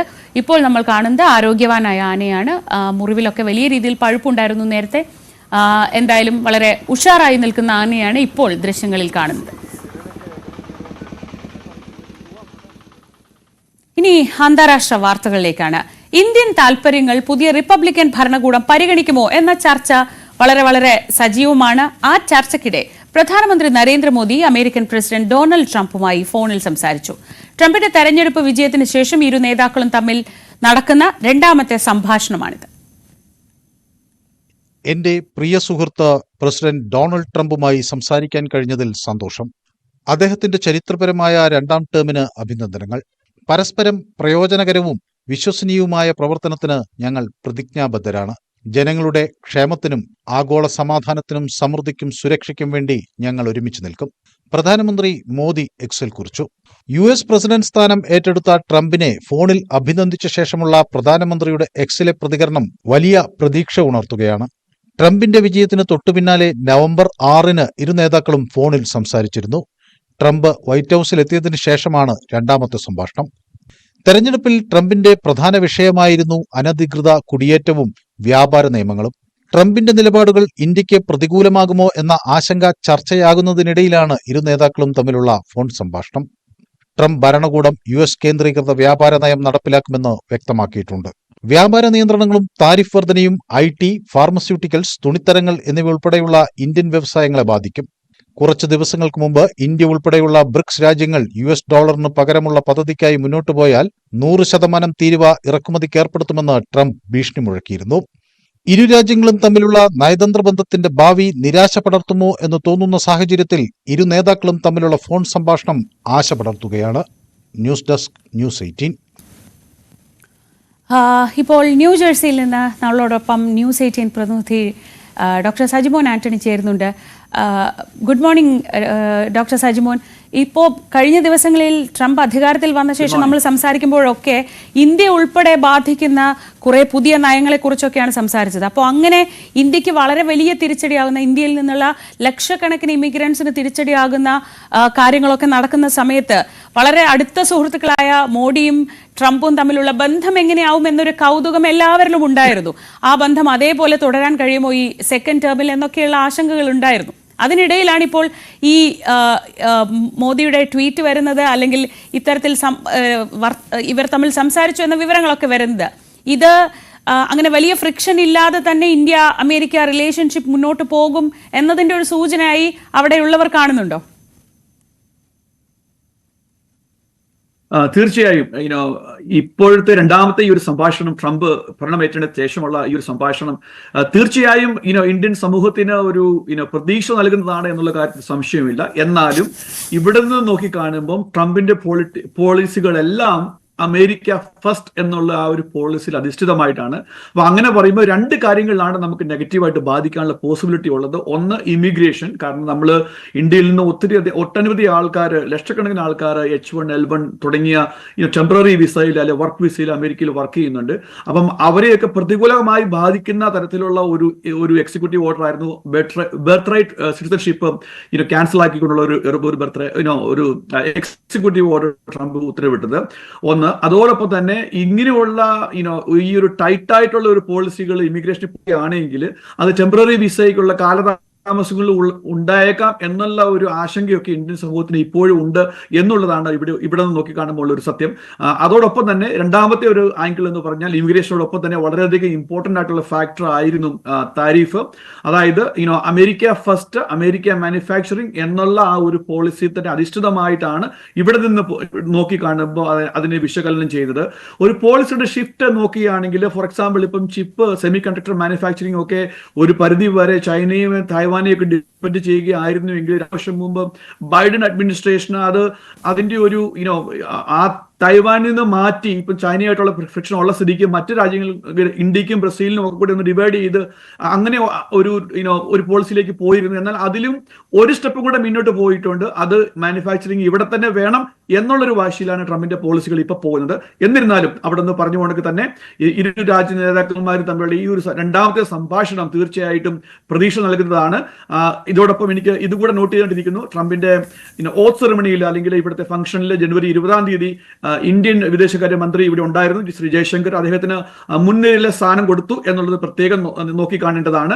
കാരണം വിച്ച് മീൻസ് ട്രംപും പ്രസിഡന്റ് ട്രംപും പ്രൈം മിനിസ്റ്റർ മോദിയും തമ്മിലുള്ള ഒരു നല്ല റിലേഷനാണ് ഉള്ളത്. 2016 തൊട്ട് 2020 വരെ രണ്ടുപേരും ഇലക്ഷന്റെ സമയത്ത് അങ്ങോട്ടും ഇങ്ങോട്ടും പ്രൊമോട്ട് ചെയ്യുകയുണ്ടായി. രണ്ടുപേരും അവരുടെ പിക്ചേഴ്സ് വരെ പ്രൊമോട്ട് ചെയ്യുകയുണ്ടായി നമുക്ക് കാണാൻ സാധിക്കും. അപ്പൊ അതിനുശേഷം ഈ വിജയത്തെ പ്രൈം മിനിസ്റ്റർ മോദി വളരെ നല്ല രീതിയിലാണ് നോക്കിക്കാണുന്നത്. ഏതായാലും പോളിസികൾ എങ്ങോട്ടേക്ക് ഏത് ദിശയിലേക്ക് പോകും എന്നതിനെ പറ്റി നമുക്ക് ഇനിയും നോക്കി കാണേണ്ടിയിരിക്കുന്നു എന്നാണ് എനിക്ക് ഇവിടുന്ന് പറയാനുള്ളത്. മറ്റൊരു പ്രധാനപ്പെട്ട കാര്യം ഈ ടാക്സേഷനുമായി ബന്ധപ്പെട്ടാണ്. പ്രവാസികൾക്ക് ഏർപ്പെടുത്തിയ കൂടിയ നികുതി നിരക്കുകളൊക്കെ പുനഃപരിശോധിക്കണമെന്ന ആവശ്യം വളരെ വ്യാപകമായി ഉയരുന്നുണ്ടല്ലോ. ഈ ഫൊക്കാന ഈ വിഷയത്തിൽ ഒരു റിക്വസ്റ്റുമായി രംഗത്തെത്തുന്നുണ്ട്. അതൊക്കെ പക്ഷെ അംഗീകരിക്കാൻ എത്രമാത്രം സാധ്യതയുണ്ട്? എങ്ങനെയാണ് ഈ സർക്കാർ ഈ വിഷയങ്ങളെ കാണുന്നത്? തീർച്ചയായും ഫൊക്കാന എന്ന് പറയുന്നത് federation of Kerala association in north America, അമേരിക്കയിലെ ഏറ്റവും പഴയതും ഏറ്റവും വലുതുമായ സംഘടനകളുടെ സംഘടനയാണ്. ഏകദേശം 85-ലധികം ഓർഗനൈസേഷൻസ് ആണ് ഇതിന്റെ മെമ്പേഴ്സ് ഉള്ളത്, നോർത്ത് അമേരിക്കയിൽ അങ്ങും ഉള്ളത്. അപ്പോൾ ഞങ്ങൾ ഈ ഒരു കാര്യം ശ്രദ്ധയിൽപ്പെട്ട് അന്നേരം തന്നെ ഒരു ചേഞ്ച് ഓർഗിൽ ക്യാമ്പയിൻ ഇപ്പം റൺ ചെയ്തുകൊണ്ടിരിക്കുകയാണ്. അപ്പോൾ എല്ലാ പ്രേക്ഷകരെയും NRIസിനെയും ഞാൻ ആഹ്വാനം ചെയ്യുകയാണ്, ആ ചേഞ്ച് ഓർഗിൽ പോയിട്ട് ഈ ഒരു പെറ്റീഷനിൽ സപ്പോർട്ട് ചെയ്യണമെന്ന്. എന്താണെന്ന് ചോദിച്ചു കഴിഞ്ഞാൽ, ഇതുവരെ ഇന്ത്യയിൽ ഇന്ത്യൻ പൗരനും ഒരു NRIയും നമ്മൾ ട്രാൻസാക്ഷൻ നടത്തുകയാണെങ്കിൽ ക്യാപിറ്റൽ ടാക്സിന് പാരിറ്റി ഉണ്ടായിരുന്നു. രണ്ടുപേർക്കും 10% എങ്കിൽ ഇപ്പോൾ ഉള്ള പ്രപ്പോസലിനകത്ത് ഞങ്ങൾക്ക് അറിയാൻ പറ്റിയിരിക്കുന്നത് ക്യാപിറ്റൽ ടാക്സിനകത്ത്, റിയൽ എസ്റ്റേറ്റ് ട്രാൻസാക്ഷനകത്ത് 20% ടാക്സ് NRIസിന് വരും, അതേസമയം ഇന്ത്യയിലുള്ള ആൾക്കാർക്ക് 10% ഉള്ളൂ. അപ്പോൾ ആ ഒരു ഡിസ്പാരിറ്റി ഒഴിവാക്കണം എന്നുള്ള ഒരു റിക്വസ്റ്റുമാണ് ഗവൺമെന്റിനോടുള്ളത്. ഇതോടനുബന്ധിച്ച് ഫൊക്കാന ഓൾറെഡി ഫിനാൻസ് മിനിസ്റ്ററിയുമായിട്ടും പിന്നെ നമ്മൾക്ക് കേരളത്തിൽ നിന്ന് 2 മിനിസ്റ്റേഴ്സ് ആണ് ഉള്ളത്, ശ്രീ സുരേഷ് ഗോപിയും ശ്രീ ജോർജ് കുര്യനും. അവരുടെ മിനിസ്റ്ററിയുമായിട്ടും ഓൾറെഡി ഇമെയിൽ കമ്മ്യൂണിക്കേഷൻ ചെയ്തു കഴിഞ്ഞു. അപ്പോൾ അവരോടെല്ലാം റിക്വസ്റ്റ് ചെയ്യുന്നത്, അതോടൊപ്പം കേരളത്തിൽ നിന്നുള്ള മറ്റ് MP-മാരോടും റിക്വസ്റ്റ് ചെയ്യുന്നത് ഇതാണ്: എല്ലാവരും ഒറ്റക്കെട്ടായിട്ട് NRIസിനെ സപ്പോർട്ട് ചെയ്യണം. കാരണം നിങ്ങൾ എല്ലാവരും സമ്മതിക്കുന്ന ഒരു കാര്യമുണ്ട്, NRIസിന്റെ കോൺട്രിബ്യൂഷൻ അത് കേരളത്തിന്റെ ഫിനാൻസിലേക്കാണെങ്കിലും ഇന്ത്യയുടെ ഫിനാൻസിലേക്കാണെങ്കിലും വളരെയധികം വലുതാണ്. അതിനെ ആർക്കും നെഗറ്റ് ചെയ്യാൻ പറ്റത്തില്ല. ബട്ട് അൺഫോർച്ചുനേറ്റ്ലി ഈ ഒരാഴ്ച എന്ന് പറയുന്നത് പ്രവാസികൾക്ക് അവിടെയാണെങ്കിലും ഇവിടെയാണെങ്കിലും വളരെയധികം ചിന്താജനകമായ അല്ല ആശങ്കാജനകമായ ഒരു സമയമാണ് എന്ന് എനിക്ക് തോന്നുന്നു. ഏതായാലും ഫിനാൻസ് മിനിസ്റ്റർ ഈ ഒരു റിക്വസ്റ്റ് പരിഗണിക്കും എന്നുള്ള പ്രതീക്ഷയിലാണ്. അതിന് എല്ലാ പ്രേക്ഷകരെയും ഞാൻ ആഹ്വാനം ചെയ്യുകയാണ് ഈ അവസരത്തിൽ change.org പോയിട്ട് ഫൊക്കാനയുടെ ഈ ഒരു പരിശ്രമത്തിന് എല്ലാ സപ്പോർട്ടും ചെയ്യണം. അങ്ങനെയാണെങ്കിൽ ഇന്ത്യൻ സിറ്റിസന് കിട്ടുന്ന സെയിം ടാക്സ് പാരിറ്റി തന്നെ NRIസിനും കിട്ടണം എന്നുള്ളൊരു റിക്വസ്റ്റ് ആണ് ഉള്ളത്. അപ്പം അതിനു വേണ്ടിയുള്ള എല്ലാ കാര്യങ്ങളും നടന്നുകൊണ്ടിരിക്കുകയാണ്. ശരി, എന്തായാലും അതും അങ്ങനെ റിക്വസ്റ്റ് ചെയ്യുന്നത് ഈ പറയുന്നത് പോലെ ഒരുപാട് പ്രവാസികളും പ്രവാസി കുടുംബങ്ങളും ഒക്കെയുള്ള നാടാണ് കേരളം. അത് എല്ലാവരും ആ റിക്വസ്റ്റ് അംഗീകരിക്കട്ടെ. താങ്ക് യു ഡോക്ടർ സജിമോൻ, ഇത്ര വിശദമായി കാര്യങ്ങൾ പറഞ്ഞതിന്. വീണ്ടും US ഇപ്പോൾ വാർത്തകൾക്ക്, പ്രത്യേകിച്ച് നമ്മൾ ഇന്ത്യയുമായി ബന്ധപ്പെട്ട വാർത്തകൾക്ക് ഒരു പഞ്ഞവും ഇല്ലാത്ത സ്ഥിതിക്ക് നമുക്ക് വീണ്ടും കാണാം. Thank you so much. മറ്റ് വാർത്തകളിലേക്ക് നമ്മൾ പോവുകയാണ്. വഖഫ് ബില്ലിൽ സംയുക്ത പാർലമെന്ററി സമിതി അംഗീകരിച്ച ഭേദഗതികളോടെയുള്ള ബില്ലിന്റെ കരട് ഇന്ന് JPC അംഗങ്ങൾക്ക് നൽകും. നാളെയാണ് അവസാന യോഗം.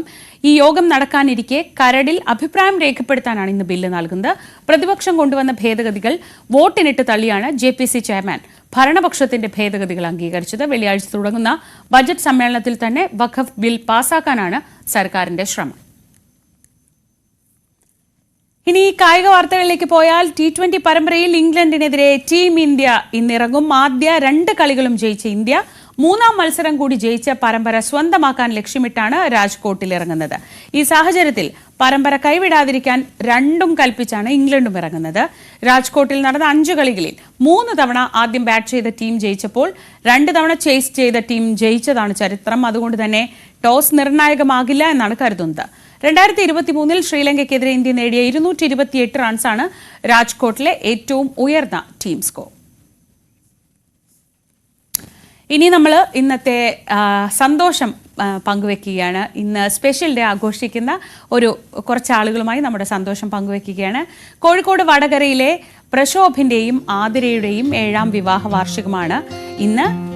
ഇരുവർക്കും ആശംസകൾ അർപ്പിക്കുന്നത് മകൻ ആ നടുവിലിരിക്കുന്ന അമ്പാടിയാണ്. അപ്പോൾ happy anniversary Prashobh and Athira.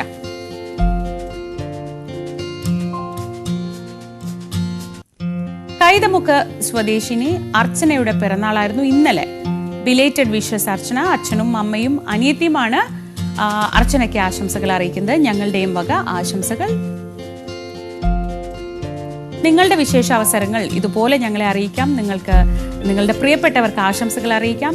ആ സന്തോഷ ദിനത്തിൽ News 18 സ്ക്രീനിൽ നിങ്ങൾക്കും അങ്ങനെ എത്താം. ഞങ്ങളും ആ സന്തോഷത്തിൽ പങ്കുചേരും. അതിനായി വാട്സപ്പ് ചെയ്യുക. വാട്സപ്പ് ചെയ്യേണ്ട നമ്പർ ഈ കാണുന്നതാണ് 9346975748. വാട്സപ്പ് ചെയ്യേണ്ട format special day space name space phone number.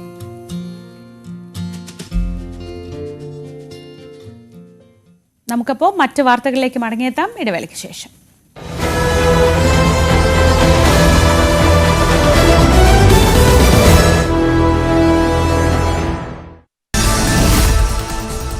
Palakkad Kanjikode brewery വേണ്ടെന്ന് CPI. അനുമതി റദ്ദാക്കണമെന്ന് LDF-ൽ ആവശ്യപ്പെടും. പാലക്കാട് ജില്ലാ ഘടകത്തിന്റെ തീരുമാനത്തിന് പിന്തുണ. ധാരണ ഇന്നത്തെ CPI സംസ്ഥാന എക്സിക്യൂട്ടീവ്. സർക്കാർ വലിയ അഴിമതിക്ക് കളമൊരുക്കുന്നുവെന്ന് രമേശ് ചെന്നിത്തല. മദ്യനയത്തിൽ സർക്കാർ എന്തിനാണ് മാറ്റം വരുത്തിയതെന്നും ആരെ സഹായിക്കാനാണിതെന്നും ചോദ്യം.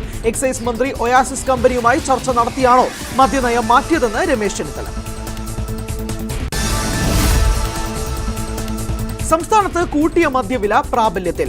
ഇന്ത്യൻ നിർമ്മിത വിദേശ മദ്യത്തിനും ബിയറിനും വൈനിനും വർദ്ധിച്ചത് 10 മുതൽ 50 രൂപ വരെ. 62 കമ്പനികളുടെ 341 ബ്രാൻഡുകൾക്ക് വിലയേറി. മദ്യവില കൂട്ടിയതിനെതിരെ പ്രതിപക്ഷ നേതാവ് VD സതീശൻ. വില വർദ്ധിപ്പിച്ചത് സംശയകരം. കമ്പനികൾക്ക് കൊള്ളലാഭം ഉണ്ടാക്കുന്നതിന് വേണ്ടി എന്ന ആരോപണം. തീരുമാനത്തിന് സുതാര്യതയില്ല. തീരുമാനം പിൻവലിക്കാൻ സർക്കാർ തയ്യാറാകണമെന്ന് സതീശൻ. വയനാട് മുട്ടിൽമലയിൽ പുലിയുടെ ആക്രമണത്തിൽ യുവാവിന് പരിക്ക്. പിണങ്ങോട് സ്വദേശി വിനീതിനാണ് പരിക്കേറ്റത്. സ്വകാര്യ എസ്റ്റേറ്റിലാണ് സംഭവം. വിനീതിനെ നിസാര പരിക്കുകളോടെ കൈനാട്ടി സർക്കാർ ആശുപത്രിയിൽ പ്രവേശിപ്പിച്ചു. വയനാട്ടിൽ ചത്ത കടുവ നരഭോജി തന്നെ. വയറ്റിൽ നിന്ന് കൊല്ലപ്പെട്ട രാധയുടെ തലമുടിയും വസ്ത്രത്തിന്റെ ഭാഗങ്ങളും കമ്മലുകളും കണ്ടെത്തി. പോസ്റ്റ്മോർട്ടത്തിലാണ് ഇത് കണ്ടെത്തിയത്. കാട്ടിനുള്ളിൽ ദൗത്യസംഘം കടുവയെ ചത്ത നിലയിൽ കണ്ടത് പുലർച്ചെ 2:30 ചത്തത് 6 വയസ്സുള്ള പെൺകടുവ. കഴുത്തിലെ പരിക്കാണ് കടുവ ചാകാൻ കാരണമെന്ന് chief wild life warden Pramod G Krishnan. കഴുത്തിൽ ഏറ്റ 4 മുറിവുകളാണ് മരണകാരണം. കടുവയ്ക്ക് പരിക്കേറ്റത് വനത്തിനുള്ളിൽ മറ്റൊരു കടുവയുമായി ഉണ്ടായ ഏറ്റുമുട്ടലിലെന്ന് നിഗമനം. കടുവയുടെ ജഡം കുപ്പാടിയിൽ തന്നെ സംസ്കരിച്ചു.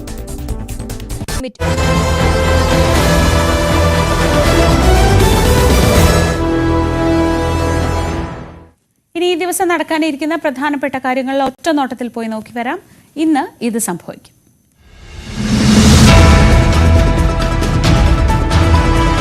കേരള വനിതാ കമ്മീഷൻ സംഘടിപ്പിക്കുന്ന ഇടുക്കി ജില്ലാതല അദാലത്ത് ഇന്ന് മൂന്നാർ ഗ്രാമപഞ്ചായത്ത് ഹാളിൽ നടക്കും. രാവിലെ 10 മണിക്ക് ആരംഭിക്കുന്ന അദാലത്തിൽ പുതിയ പരാതികളും സ്വീകരിക്കും.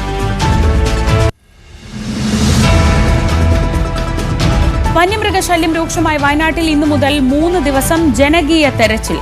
പ്രത്യേക ദൌത്യം പെരുന്തട്ട, പുൽപ്പള്ളി, പഞ്ചാരക്കൊല്ലി മേഖലകളിൽ നോർത്ത്, സൗത്ത് വനം ഡിവിഷനുകളെ 6 മേഖലകളായി തിരിച്ചാണ് പരിശോധന നടത്തുന്നത്. പ്രിയങ്ക ഗാന്ധി ഇന്ന് വയനാട്ടിലെത്തും. കടുവ ആക്രമണത്തിൽ കൊല്ലപ്പെട്ട രാധയുടെ വീട് സന്ദർശിക്കും. മുൻ DCC ട്രഷറർ NM വിജയന്റെ വീടും പ്രിയങ്ക സന്ദർശിക്കും. നെന്മാറയിൽ വെട്ടിക്കൊലപ്പെടുത്തിയ സുധാകരന്റെയും അമ്മ ലക്ഷ്മി അമ്മയുടെയും സംസ്കാരം ഇന്ന് നടക്കും. പ്രതി ചെന്താമരയ്ക്കായി അന്വേഷണം ഊർജിതമാക്കുകയാണ്. നാട്ടുകാരുടെ സഹായത്തോടെ ഇന്ന് രാവിലെ മുതൽ പരിശോധന തുടരും. ആലത്തൂർ ഡിവൈഎസ്പിയുടെ നേതൃത്വത്തിൽ 7 പേരടങ്ങുന്ന 4 ടീമുകളാണ് പരിശോധന നടത്തുക.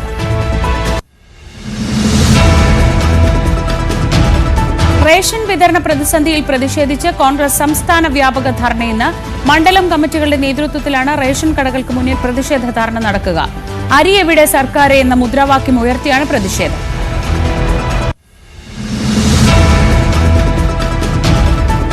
കഠിനംകുളം കൊലപാതക കേസിലെ പ്രതി ജോൺസനെ ഇന്ന് കോടതിയിൽ ഹാജരാക്കി. പോലീസ് കസ്റ്റഡിയിൽ വാങ്ങിയേക്കും. ഇയാളെ ആശുപത്രിയിൽ നിന്ന് ഡിസ്ചാർജ് ചെയ്തു. കസ്റ്റഡിയിൽ ലഭിച്ച ശേഷം തെളിവെടുപ്പ് അടക്കമുള്ള നടപടികളിലേക്ക് കടന്നു. വിഴിഞ്ഞം തുറമുഖം യാഥാർത്ഥ്യമായതോടെ അനുബന്ധ നിക്ഷേപ സാധ്യതകൾ തേടിയുള്ള ആദ്യ രാജ്യാന്തര കോൺക്ലേവ് ഇന്ന് തിരുവനന്തപുരത്ത് തുടങ്ങും. 2 ദിവസം നീളുന്ന കോൺക്ലേവ് രാവിലെ 10 ഹയാത്ത് റീജൻസിയിൽ മുഖ്യമന്ത്രി ഉദ്ഘാടനം ചെയ്യും. തുറമുഖ മന്ത്രി VN വാസവൻ, വ്യവസായ മന്ത്രി P രാജീവ് എന്നിവർ പങ്കെടുക്കും.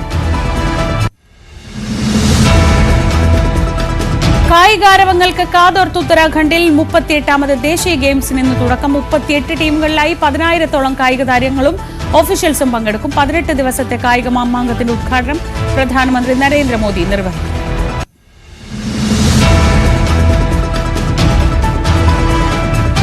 മുല്ലപ്പെരിയാർ അണക്കെട്ടിന്റെ സുരക്ഷയുമായി ബന്ധപ്പെട്ട ഹർജികൾ ഇന്ന് സുപ്രീം കോടതി പരിഗണിക്കും.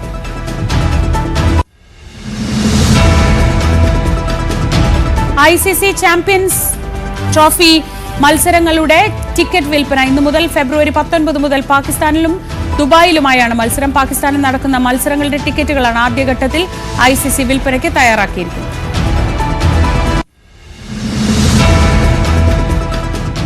ഇനി നമ്മൾ കുറ്റകൃത്യങ്ങളുമായി ബന്ധപ്പെട്ട വാർത്തകളിലേക്ക് പോകുന്നു. ജാഗ്രത.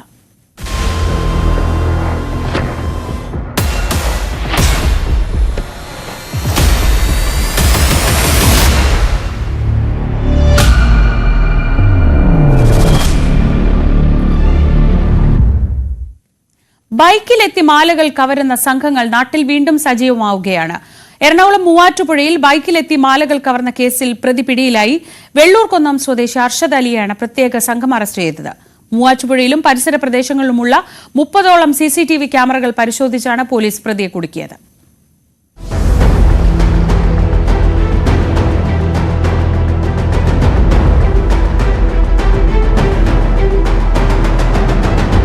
ജനുവരി 13 ഉച്ചയ്ക്ക് 12 മണിയോടെ ബൈക്കിലെത്തിയായിരുന്നു ആദ്യ മോഷണം.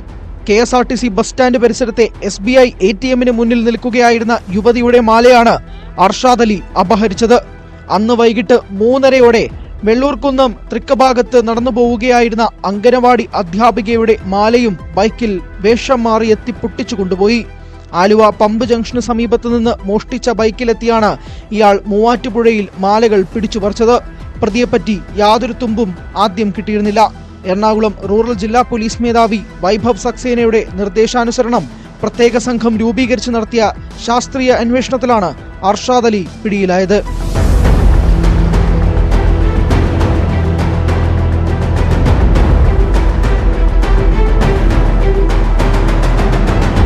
മൂവാറ്റുപുഴയിലും പരിസര പ്രദേശങ്ങളിലുമുള്ള 30ഓളം CCTV ക്യാമറകൾ പോലീസ് പരിശോധിച്ചു. സമാന കുറ്റകൃത്യത്തിൽപ്പെട്ടവരെയും നിരീക്ഷിച്ചു വരികയായിരുന്നു. മോഷണത്തിന് ഉപയോഗിച്ച ബൈക്ക് കണ്ടെത്തിയതോടെയാണ് പോലീസ് പ്രതിയിലേക്ക് എത്തിയത്. തമിഴ്നാട് ഏർവാടിയിൽ ഒളിച്ചു കഴിയുകയായിരുന്ന അർഷാദിനെ സാഹസികമായാണ് പോലീസ് കസ്റ്റഡിയിലെടുത്തത്. മോഷ്ടിച്ച മാല മൂവാറ്റുപുഴ മാർക്കറ്റ് പരിസരത്തെ സ്വകാര്യ ധനകാര്യ സ്ഥാപനത്തിൽ നിന്ന് കണ്ടെടുത്തു. പറവൂർ പോലീസ് സ്റ്റേഷനിലെ മോഷണ കേസിൽ ജാമ്യം ലഭിച്ച് 20 ദിവസത്തിനിടയിലാണ് വീണ്ടും പിടിച്ചുപറി നടത്തിയത്. ആഡംബര ജീവിതത്തിനായാണ് പ്രതി മോഷണം നടത്തുന്നത്. Muvattupuzha deputy police superintendent PM ബൈജുവിന്റെ മേൽനോട്ടത്തിലുള്ള പ്രത്യേക അന്വേഷണ സംഘത്തിൽ ഇൻസ്പെക്ടർ ബേസിൽ തോമസ്, SI മാരായ KK രാജേഷ്, ജയകുമാർ, സീനിയർ CPOമാരായ PA Shibu, CK Meeran, Bipin Mohan, KA Anas, Sooraj Kumar എന്നിവരാണ് ഉണ്ടായിരുന്നത്.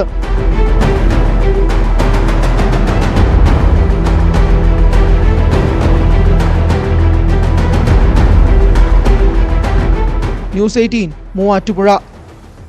കോഴിക്കോട് കല്ലാച്ചിയിൽ ബംഗാൾ സ്വദേശികളായ തൊഴിലാളികൾ ടൗണിൽ ഏറ്റുമുട്ടി. മൊബൈൽ മോഷണത്തിന്റെ പേരിലായിരുന്നു സംഘർഷം. ഒരു യുവതിക്ക് ഉൾപ്പെടെ പരിക്കേറ്റു. സംഭവത്തിൽ പോലീസ് കേസെടുത്ത് അന്വേഷണം തുടങ്ങി. ഏതാനും ദിവസങ്ങൾക്ക് മുൻപ് സമാനമായ രീതിയിൽ വടകരയിലും ഇതര സംസ്ഥാന തൊഴിലാളികൾ തെരുവിൽ ഏറ്റുമുട്ടിയിരുന്നു.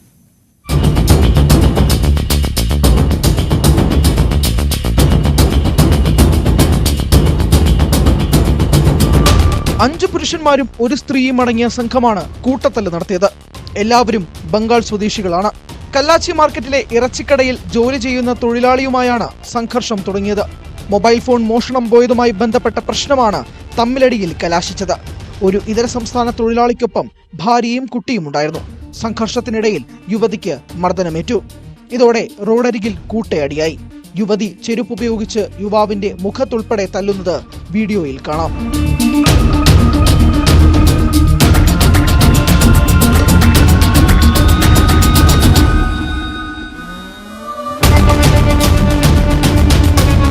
ദൃശ്യങ്ങളുടെ അടിസ്ഥാനത്തിൽ സംഭവത്തിൽ പോലീസ് കേസെടുത്തേക്കും. കച്ചവടക്കാരും നാട്ടുകാരും ഇടപെട്ടാണ് കൂടുതൽ സംഘർഷം ഒഴിവാക്കിയത്.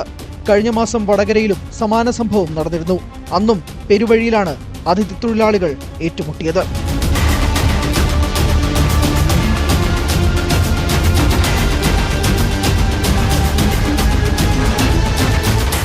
ന്യൂസ് 18 വടകര. ചില മനുഷ്യരെ കബളിപ്പിക്കാൻ വളരെ എളുപ്പമാണ്. നിധിയുണ്ടെന്ന് പറഞ്ഞാൽ പിന്നെ പാതാളം വരെ കുഴിക്കും.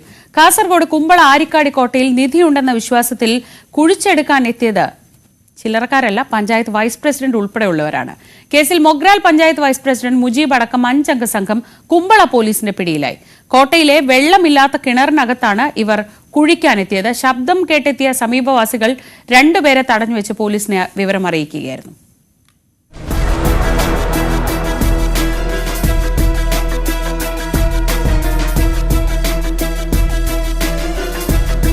പുരാവസ്തു വകുപ്പിന്റെ അധീനതയിലുള്ള കുമ്പള ആരിക്കാടി കോട്ടയിൽ നിധി കുഴിച്ചെടുക്കാനെത്തിയ 5 അംഗ സംഘമാണ് കുമ്പള പോലീസിന്റെ പിടിയിലായത്. വൈകിട്ട് 4 മണിയോടെയാണ് സംഭവം. കോട്ടയിലെ വെള്ളമില്ലാത്ത കിണറിനകത്താണ് ഇവർ കുഴിക്കാൻ തുടങ്ങിയത്.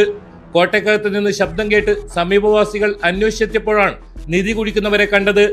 കിണറിനകത്തുണ്ടായിരുന്ന 2 പേരെ നാട്ടുകാർ തടഞ്ഞുവെച്ച് പോലീസിൽ വിവരമറിയിക്കുകയായിരുന്നു. കുമ്പള പോലീസ് സ്ഥലത്തെത്തി ഇവരെ കസ്റ്റഡിയിലെടുത്തു. മൊഗ്രാൽ പഞ്ചായത്ത് വൈസ് പ്രസിഡന്റ് മുജീബ് അടക്കമുള്ളവരാണ് പിടിയിലായത്. പട്ടയടക്കം ഇവരെ കയ്യിൽ അല്ലെ അത് പറഞ്ഞു ഇങ്ങനെ ഉണ്ടെന്നുള്ളത്. അപ്പൊ അതുകൊണ്ടാണ് ഉപ്പുപ്പരാജാവല്ല ഈ സ്വത്തുള്ള ഞമ്മക്കറിയാം. ഞമ്മ നാട്ടാണ്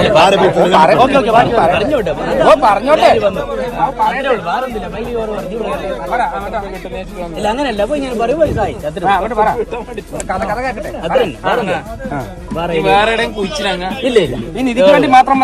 അതിന് മാത്രം അത് മാത്രം ഇത് ഇതിന്റെ അകത്തുണ്ടെന്നും പറഞ്ഞ് അതാണ് ഇവർ അതിന്റെ അത് കുഴിക്കാവുന്നത്. അപ്പൊ പിക്കാസ് പൊട്ടി ആ പിക്കാസ് എടുത്തിട്ട് അവർ തിരിച്ചു വന്നിട്ട് ആ പിക്കാസിനെ അവർ ഇങ്ങോട്ട് വരുന്ന കാണുമ്പോ അവർ ചാടിയാണ്. ആ ചാടിച്ചാകുമ്പോ ഇവർ അതിനെ കണ്ടിട്ട് ഒരു മിനിറ്റ് സാറേ അല്ല ഇപ്പോൾ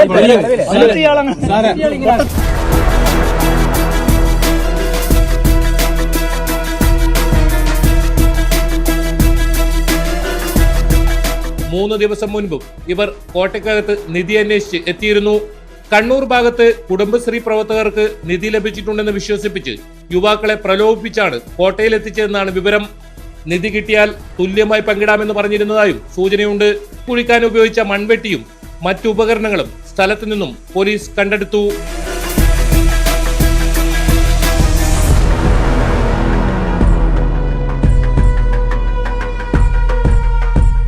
ന്യൂസ് 18 കാസർഗോഡ്.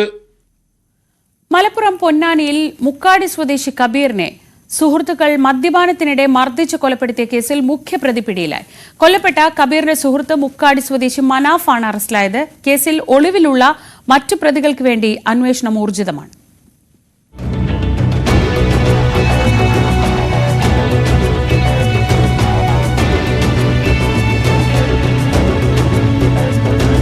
പൊന്നാനി മുക്കാടി കടപ്പുറത്ത് മർദ്ദനമേറ്റ് യുവാവ് മരിച്ച സംഭവത്തിലാണ് സുഹൃത്ത് അറസ്റ്റിലായത്. കളത്തിൽ പറമ്പിൽ കബീറാണ് കഴിഞ്ഞ ദിവസം മരിച്ചത്. ഇയാളുടെ സുഹൃത്തായ 33-കാരൻ മനാഫാണ് പൊന്നാനി പോലീസിന്റെ പിടിയിലായത്. ഈ മാസം 16-ന് കടപ്പുറത്തിരുന്ന് മദ്യപിക്കവേ സുഹൃത്തുക്കൾ തമ്മിലുണ്ടായ വാക്കുതർക്കം മർദ്ദനത്തിൽ കലാശിക്കുകയായിരുന്നു. ഗുരുതരമായി പരിക്കേറ്റ കബീറിനെ സഹോദരൻ ഗഫൂറും കൂട്ടുകാരും ചേർന്ന് പൊന്നാനി താലൂക്ക് ആശുപത്രിയിൽ പ്രവേശിപ്പിച്ചു. പരിക്ക് ഗുരുതരമായതിനാൽ ഇവിടെ നിന്ന് തൃശൂർ മെഡിക്കൽ കോളേജ് ആശുപത്രിയിലേക്ക് മാറ്റി. ഇവിടെ ചികിത്സയിൽ കഴിയവെയാണ് മരണം.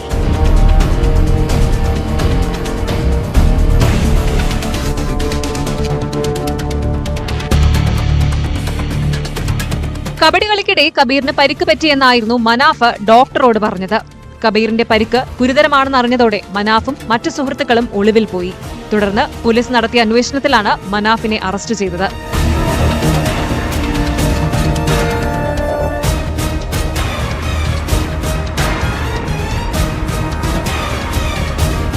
ന്യൂസ് 18 തിരൂർ. നെന്മാറ ഇരട്ട കൊലപാതകത്തിൽ പ്രതിക്കായി വ്യാപക പരിശോധന. തമിഴ്നാട്ടിലേക്കും പരിശോധന വ്യാപിപ്പിച്ചു. തിരുത്തുംപാടം പോത്തുണ്ടിയിലെ മലയടിവാരങ്ങളിലും പരിശോധന നടത്തി. 4 സംഘങ്ങളായി തിരിഞ്ഞാണ് പോലീസിന്റെ പരിശോധന. കൊല്ലപ്പെട്ട സുധാകരന്റെയും ലക്ഷ്മിയമ്മയുടെയും മൃതദേഹം ഇന്ന് പോസ്റ്റ്മോർട്ടത്തിന് ശേഷം ബന്ധുക്കൾക്ക് വിട്ടുനൽകും. ആയിഷത്തുൽ ഷംന വിവരങ്ങളുമായി. ഷംന, ഈ പ്രദേശം ഇയാൾക്ക് വളരെ പരിചിതമാണ്. മുൻപും സമാനമായൊരു സാഹചര്യം ഉണ്ടായപ്പോൾ അയാളെ കുറച്ച് ദിവസത്തേക്ക് കണ്ടുപിടിക്കാൻ പോലും കഴിഞ്ഞില്ല. അപ്പോൾ സ്വാഭാവികമായും പോലീസിനെ സംബന്ധിച്ച് ഇതൊരു വലിയ ശ്രമകരമായ ദൗത്യമാണോ? തീർച്ചയായും അങ്ങനെ തന്നെ മനസ്സിലാക്കുന്നത്. കാരണം ഈ മലയോര പ്രദേശമായതുകൊണ്ട് തന്നെ ഈ മലയിടുക്കുകളിൽ ഇയാൾക്ക് ഈ മലയിടുക്കുകളെല്ലാം കൃത്യമായി തന്നെ അറിയാം. അതിന്റെ ഇടയിലാണ് ഇയാൾ ഒളിച്ചിരിക്കുന്നതെങ്കിൽ അത് കണ്ടുപിടിക്കുക കുറച്ച് ശ്രമകരമാകും. കാരണം പ്രത്യേകിച്ച് ആ പ്രദേശം അത്ര കണ്ട് പരിചിതമല്ലാത്ത പോലീസ് ഉദ്യോഗസ്ഥർ അന്വേഷണം നടത്തുമ്പോൾ അവർക്ക് ഈ മലയിടുക്കുകൾ അല്ലെങ്കിൽ കൃത്യമായി അവിടുത്തെ ഊടുവഴികളൊക്കെ കണ്ടുപിടിക്കുക കുറച്ച് ബുദ്ധിമുട്ടാണ്. എങ്കിലും ഊർജിതമായ അന്വേഷണം തുടരുകയാണ്. മറ്റൊരു ആശങ്കപ്പെടുത്തുന്ന കാര്യം, നേരത്തെ ഇയാൾ 2019 ഇന്നലെ കൊല്ലപ്പെട്ട സുധാകരന്റെ ഭാര്യ സജിതയെ കൊന്നതിന് ശേഷം ഒളിവിൽ പോയി 5 ദിവസത്തിന് ശേഷമാണ് പ്രതിയെ പിടികൂടാൻ സാധിച്ചത്. ആ ഒരു ആശങ്കയുണ്ട്. കാരണം അന്നും ഇയാൾക്ക് ഈ വഴി അത്ര കണ്ട് പരിചിതമായിരുന്നു. അതുപോലെ ഈ കൃത്യമായ അവിടുത്തെ മലയിടുക്കുകളും ഈ വനമേഖല ഉൾപ്പെടെ ഇയാൾക്ക് കൃത്യമായി അറിയാം. അതുകൊണ്ട് തന്നെ അതൊരു ആശങ്കയാണ്. എങ്കിലും ഈ അന്വേഷണം ഊർജിതമായി തന്നെ തുടരുന്നുണ്ട്. പ്രത്യേകിച്ച് എടുത്തു പറയേണ്ട ഒരു കാര്യം, പോലീസിന്റെ അനാസ്ഥ തന്നെയാണ് ഇത്തരത്തിൽ ഒരു നാടിനെ നടുക്കുന്ന ഈ ഇരട്ട കൊലപാതകത്തിലേക്ക് നയിച്ചതെന്ന നാട്ടുകാരുടെ ആരോപണം അതങ്ങനെ തള്ളിക്കളയാൻ കഴിയുന്നതല്ല. കാരണം ഈ പ്രതി, ഒരു കൊലപാതക കേസിലെ പ്രതി ജാമ്യത്തിൽ വരുമ്പോൾ മറ്റ് ആളുകൾക്ക് വധഭീഷണി ഉണ്ടെങ്കിൽ അത് പോലീസിന്റെ ഉത്തരവാദിത്തമാണ്. പക്ഷേ പോലീസ് അത് ഗൗരവമായി എടുത്തില്ല. ഈ പ്രതി 2019 അമ്മയെ കൊന്നതിന് ശേഷം മുതൽ തന്നെ തങ്ങൾക്ക് ഭയമുണ്ടെന്ന് കാട്ടി സുധാകരന്റെ കുടുംബം പോലീസിൽ പരാതി നൽകിയിരുന്നു. അതിനുശേഷം ഇയാൾ 2 മാസം മുൻപാണ് ഇപ്പോൾ ആ കേസിൽ ജാമ്യത്തിൽ ഇറങ്ങുന്നത്. ഈ പ്രതി വന്നതിന് ശേഷം തൊട്ടടുത്ത വീടുകളിലുള്ള കുടുംബാംഗങ്ങളെ നിരന്തരം ഭീഷണിപ്പെടുത്തിയിരുന്നു. എല്ലാവരെയും കൊല്ലുമെന്ന് ചൂണ്ടിക്കാട്ടി നിരന്തരം ഭീഷണിപ്പെടുത്തിയിരുന്നു. അന്ന് നാട്ടുകാരുടെ നേതൃത്വത്തിൽ നാട്ടുകാരെല്ലാം ചേർന്ന് പോലീസിന് പരാതി നൽകി. പക്ഷെ പോലീസ് അയാളെ ചോദ്യം ചെയ്ത് വിടുക മാത്രമാണ് ചെയ്തത്. അതിനപ്പുറത്തേക്ക് കൃത്യമായ ഒരു സുരക്ഷ ഈ കുടുംബങ്ങൾക്ക് ഏർപ്പെടുത്താനോ അല്ലെങ്കിൽ ആ പ്രതിയെ ഈ പ്രതി ഒരു നിരീക്ഷണത്തിൽ വെക്കാനോ പോലീസ് തയ്യാറായില്ല. അതാണ് ഇത്തരത്തിലൊരു കൊലപാതകത്തിലേക്ക് നയിച്ചതെന്നാണ് നാട്ടുകാരുടെ ആരോപണം. പ്രത്യേകിച്ച് ഈ പ്രതിയെ ഭയന്ന് വീട്ടിൽ പോലും നിൽക്കാറില്ലെന്നായിരുന്നു ഈ കൊല്ലപ്പെട്ട സുധാകരന്റെ മകൾ അഖില ഇന്നലെ നമ്മളോട് സംസാരിച്ചപ്പോൾ പറഞ്ഞത്. കാരണം അത്രയ്ക്കും ഈ പ്രതിയെ ഭയമാണ്. ഇയാളൊരു ക്രിമിനൽ ചിന്താഗതി മാത്രമുള്ള അല്ലെങ്കിൽ ഒരു സൈക്കോ സ്വഭാവമുള്ള ഒരാളാണ്. ഈ ഭാര്യ, ഈ പ്രതിയായ ചെന്താമരയുടെ ഭാര്യ 2019 ഇയാളുമായി കുടുംബ വഴക്കിനെ തുടർന്ന് പിണങ്ങിപ്പോയതാണ്. പക്ഷെ ഇയാളും ഭാര്യയും തമ്മിലുള്ള പിണക്കത്തിന് അല്ലെങ്കിൽ അവർ തമ്മിലുള്ള അസ്വാരസ്യങ്ങൾക്ക് ഈ അയൽവാസികളാണ് കാരണമെന്ന ഒരു സംശയമാണ് 2019 സുധാകരന്റെ ഭാര്യയെ കൊലപ്പെടുത്താൻ കാരണമായത്. എന്നിട്ടും ആ ഒരു കേസിൽ ജയിൽ ശിക്ഷ അനുഭവിച്ചിട്ട് പോലും അല്ലെങ്കിൽ ആ കേസിൽ വിചാരണ നടന്നുകൊണ്ടിരിക്കുകയാണ്. അതിൽ പോലും ഇയാളുടെ ജയിൽവാസം അവസാനിച്ചിട്ട് പോലുമില്ല. എന്നിട്ടും ഒരു കുറ്റബോധമോ അല്ലെങ്കിൽ അത്തരത്തിലൊരു ഭയമോ ഒന്നും ഇല്ലാതെ വീണ്ടും ഈ പ്രതി ജാമ്യത്തിലിറങ്ങിയതിനു ശേഷമാണ് വീണ്ടും ഈ പക ഉള്ളിൽ വെച്ച് സുധാകരനെയും അമ്മയെയും കൊലപ്പെടുത്തിയതും. ആ മകൾ ഒരുപക്ഷെ വീട്ടിലുണ്ടായി. ഈ പ്രതിയെ ഭയന്നാണ് മകൾ ഇപ്പോൾ മാറി താമസിക്കുന്നത്. ഒരുപക്ഷെ ആ മകൾ ഇന്നലെ വീട്ടിലുണ്ടായിരുന്നെങ്കിൽ ഈ മകളെ കൂടി കൊലപ്പെടുത്തുന്ന ഒരു സ്ഥിതിയിലേക്ക് കാര്യങ്ങൾ പോയേനെ. കാരണം പോലീസിനോട് നിരന്തരം ഇവർ ആവശ്യപ്പെട്ടിരുന്നു, സുരക്ഷ വേണം, ഞങ്ങൾ ഭീഷണിയുണ്ടെന്ന് കാണിച്ച് പോലീസിനോട് പറഞ്ഞിരുന്നു. പക്ഷെ അത് ഗൗരവമായി എടുത്തില്ലെന്നാണ് ശരി ഷംന, തീർച്ചയായും അതും വലിയ രീതിയിൽ നാട്ടുകാരുടെ ഭാഗത്തു നിന്ന് ഒരു പ്രതിഷേധം ഉണ്ടാക്കുന്നുണ്ട്. ഇന്നിപ്പോൾ സുധാകരന്റെയും ലക്ഷ്മിയുടെയും മൃതദേഹം പോസ്റ്റ്മോർട്ടത്തിന് ശേഷം ഏറ്റുവാങ്ങി സംസ്കരിക്കുമെന്നാണ് കരുതുന്നത്. ഈ നെന്മാറ പോത്തുണ്ടി ഈ മേഖല, ഇവർ താമസിക്കുന്ന ഈ മേഖല 2019 വരെ അയൽവാസികളെല്ലാം സ്നേഹത്തിലും സാഹോദര്യത്തിലും ഒക്കെ കഴിഞ്ഞിരുന്നൊരു സ്ഥലമായിരുന്നു. എന്നാൽ ഈ ചെന്താമര എന്നൊരു സൈക്കോപാത്താണ് ഇങ്ങനെ ഒരു വെറുപ്പിന്റെ നാടാക്കി പ്രദേശത്തെ മാറ്റിയത്. 2019 നടത്തിയ ആദ്യ കൊലപാതകവും ഇതിന് സമാനമായിരുന്നു. അന്ന് സുധാകരന്റെ ഭാര്യ സജിതയെ കൊലപ്പെടുത്തിയ ശേഷം വനമേഖലയിലേക്ക് മുങ്ങിയ പ്രതി പിടിയിലായത് 5 ദിവസത്തിന് ശേഷമാണ്.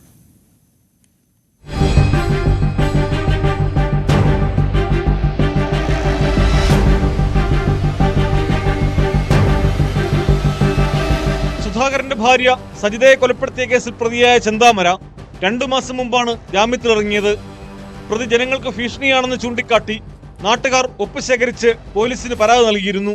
എന്നാൽ ആ പരാതി പോലീസ് ഗവനിച്ചില്ലെന്നാണ് പ്രദേശവാസികളുടെ ആരോപണം. ഞങ്ങൾ എല്ലാവരും കൂടെ ഇവിടെ നിന്ന് ഒപ്പിട്ട് കൊടുത്തപ്പോൾ അവർ പറഞ്ഞു അയാളൊന്നും ചെയ്തില്ലല്ലോ, അതിനുശേഷം അയാളുടെ ഭാഗത്ത് നിന്ന് എന്തെങ്കിലും ഉണ്ടായിട്ടില്ലല്ലോ, പിന്നെ നിങ്ങൾ എന്നിട്ട് പേടിക്കണം എന്നൊക്കെ പോലീസാണ്. അങ്ങനെയാണ് പോലീസുകാർ അങ്ങനെ പറഞ്ഞത്. അങ്ങനെ തന്നെ ഇയാൾ ജയിലിലേക്ക് കൊണ്ടുപോയപ്പോൾ ഞങ്ങൾ ഇച്ചിരി സമാധാനത്തിലിരിക്കുകയായിരുന്നു. പിന്നെ വീണ്ടും ഇയാൾ ജയിലിൽ നിന്ന് വന്ന ശേഷം ഈ 2-2.5 മാസം തൊട്ട് ഞങ്ങൾക്ക് നല്ല പേടിയായിരുന്നു. കാരണം ഇയാൾ തല താത്തി നടക്കും, ചിലപ്പോൾ മിണ്ടാൻ വരും, നമുക്ക് പേടിയാണ്. കാരണം എന്താണെന്ന് വെച്ചാൽ ഇയാൾ എപ്പോഴും എന്താ ആരെ ചെയ്യണമെന്ന് പോലും അയാൾക്ക് അറിയില്ല. അത്രത്തുള്ള മൈൻഡുള്ള ആൾക്കാരാണ്.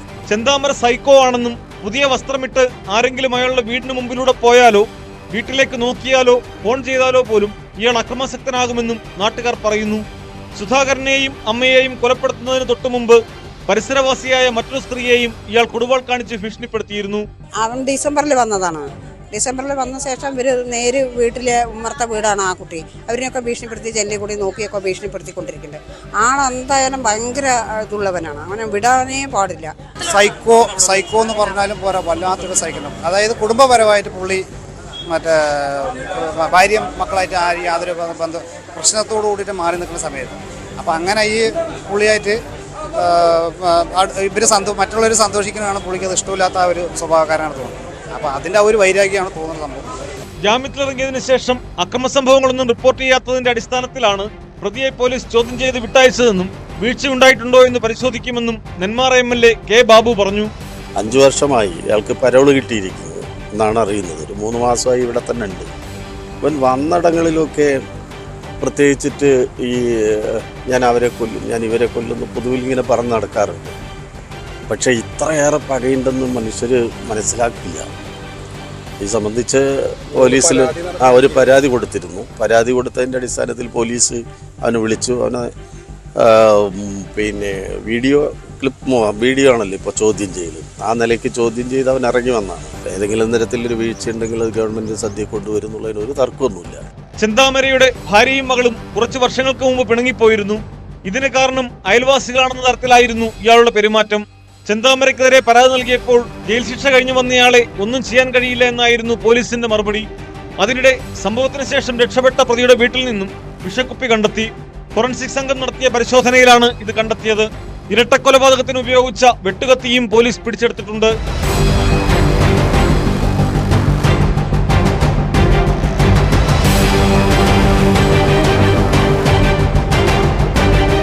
ന്യൂസ് 18 പാലക്കാട്. കഠിനംകുളം കൊലപാതക കേസിലെ പ്രതി ജോൺസനെ ആശുപത്രിയിൽ നിന്ന് ഡിസ്ചാർജ് ചെയ്തു. ഇയാളെ ഇന്ന് കോടതിയിൽ ഹാജരാക്കി പോലീസ് കസ്റ്റഡിയിൽ വാങ്ങും. ഇതിനുശേഷമാകും തെളിവെടുപ്പ്. യുവതിയെ കൊലപ്പെടുത്തിയ ശേഷം ഇയാൾ വിഷം കഴിച്ചിരുന്നു. ഡാൻ കുര്യൻ വിവരങ്ങളുമായി. ഡാൻ, ഇയാളുടെ തെളിവെടുപ്പ് വളരെ പ്രധാനപ്പെട്ടതാണ്. ഞെട്ടിക്കുന്ന വിവരങ്ങളാണ് ഇയാളുടെ മൊഴിയിൽ നിന്ന് പുറത്തു വന്നിരുന്നത്. ഇയാളെ ഡിസ്ചാർജ് ചെയ്ത ആരോഗ്യം പൂർണ്ണമായും സാധാരണ നിലയിലാണോ?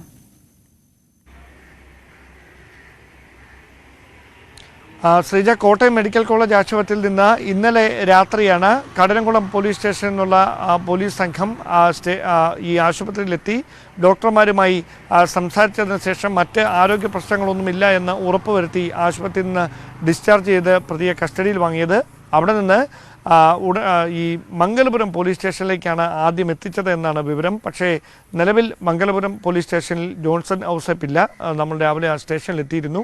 അവിടെ നിന്ന് കൊണ്ടുപോയി എന്ന വിവരം മാത്രമേ അവർ പറയുന്നുള്ളൂ. എവിടേക്കാണ് മാറ്റിയിരിക്കുന്നതെന്ന് അറിയില്ല. ആറ്റിങ്ങൽ ഡിവൈഎസ്പിയുടെ നേതൃത്വത്തിലാണ് ഇതുമായി ബന്ധപ്പെട്ട ചോദ്യം ചെയ്യലടക്കം നടന്നുകൊണ്ടിരിക്കുന്നത്. അങ്ങനെയാണെങ്കിൽ ഇന്ന് ഞങ്ങളിപ്പോൾ ഉള്ളത് കഠിനംകുളം പോലീസ് സ്റ്റേഷനിലാണ്. കഠിനംകുളം പോലീസ് സ്റ്റേഷനിൽ പ്രതിയെ അല്പസമയത്തിനകം എത്തിച്ചേക്കുമെന്നാണ് സൂചനകൾ.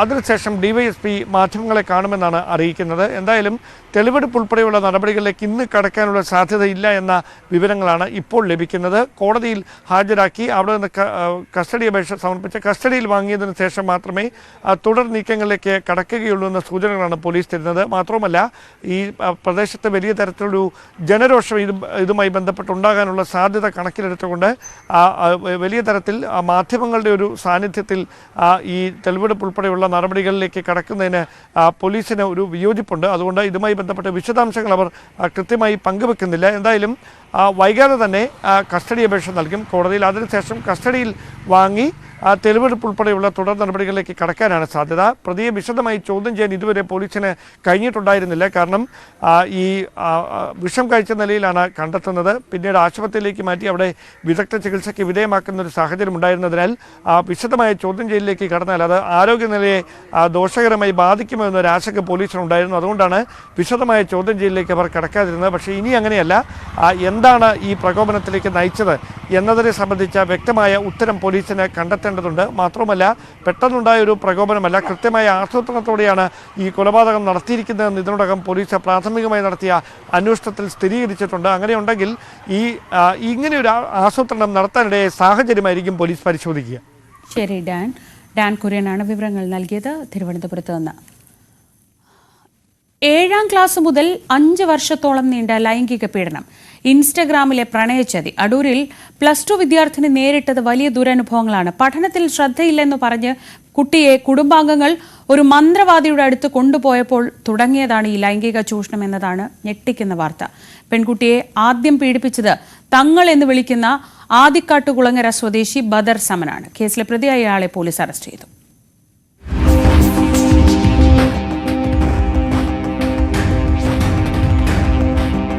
ഒൻപത് പേർ പീഡിപ്പിച്ചെന്നാണ് പെൺകുട്ടിയുടെ മൊഴി.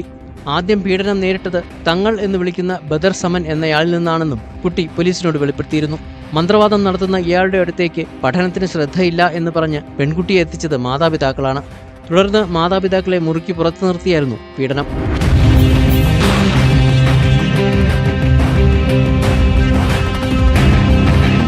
ൽ 7ാം ക്ലാസ്സിൽ പഠിക്കുമ്പോൾ നടന്ന സംഭവം ഇപ്പോഴാണ് പെൺകുട്ടി പുറത്തു പറയുന്നത്. സ്കൂളിൽ പോകാൻ മടികാട്ടിയതിനെ തുടർന്ന് പെൺകുട്ടിക്ക് കൗൺസിലിംഗ് നടത്തിയപ്പോഴാണ് പീഡന വിവരം പുറത്തറിഞ്ഞത്. CWC വിവരം പോലീസിൽ അറിയിച്ചതിനെ തുടർന്ന് ബദർ സമൻ അടക്കം 5 പ്രതികളെ പോലീസ് അറസ്റ്റ് ചെയ്തു.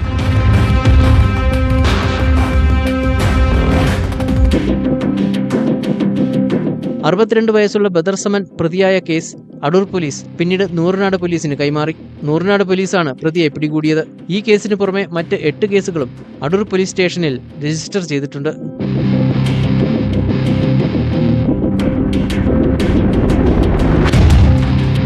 ന്യൂസ് 18 പത്തനംതിട്ട.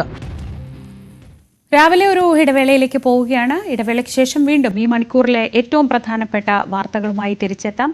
അതുവരെ കാണാം. ഇത് കണ്ടോ.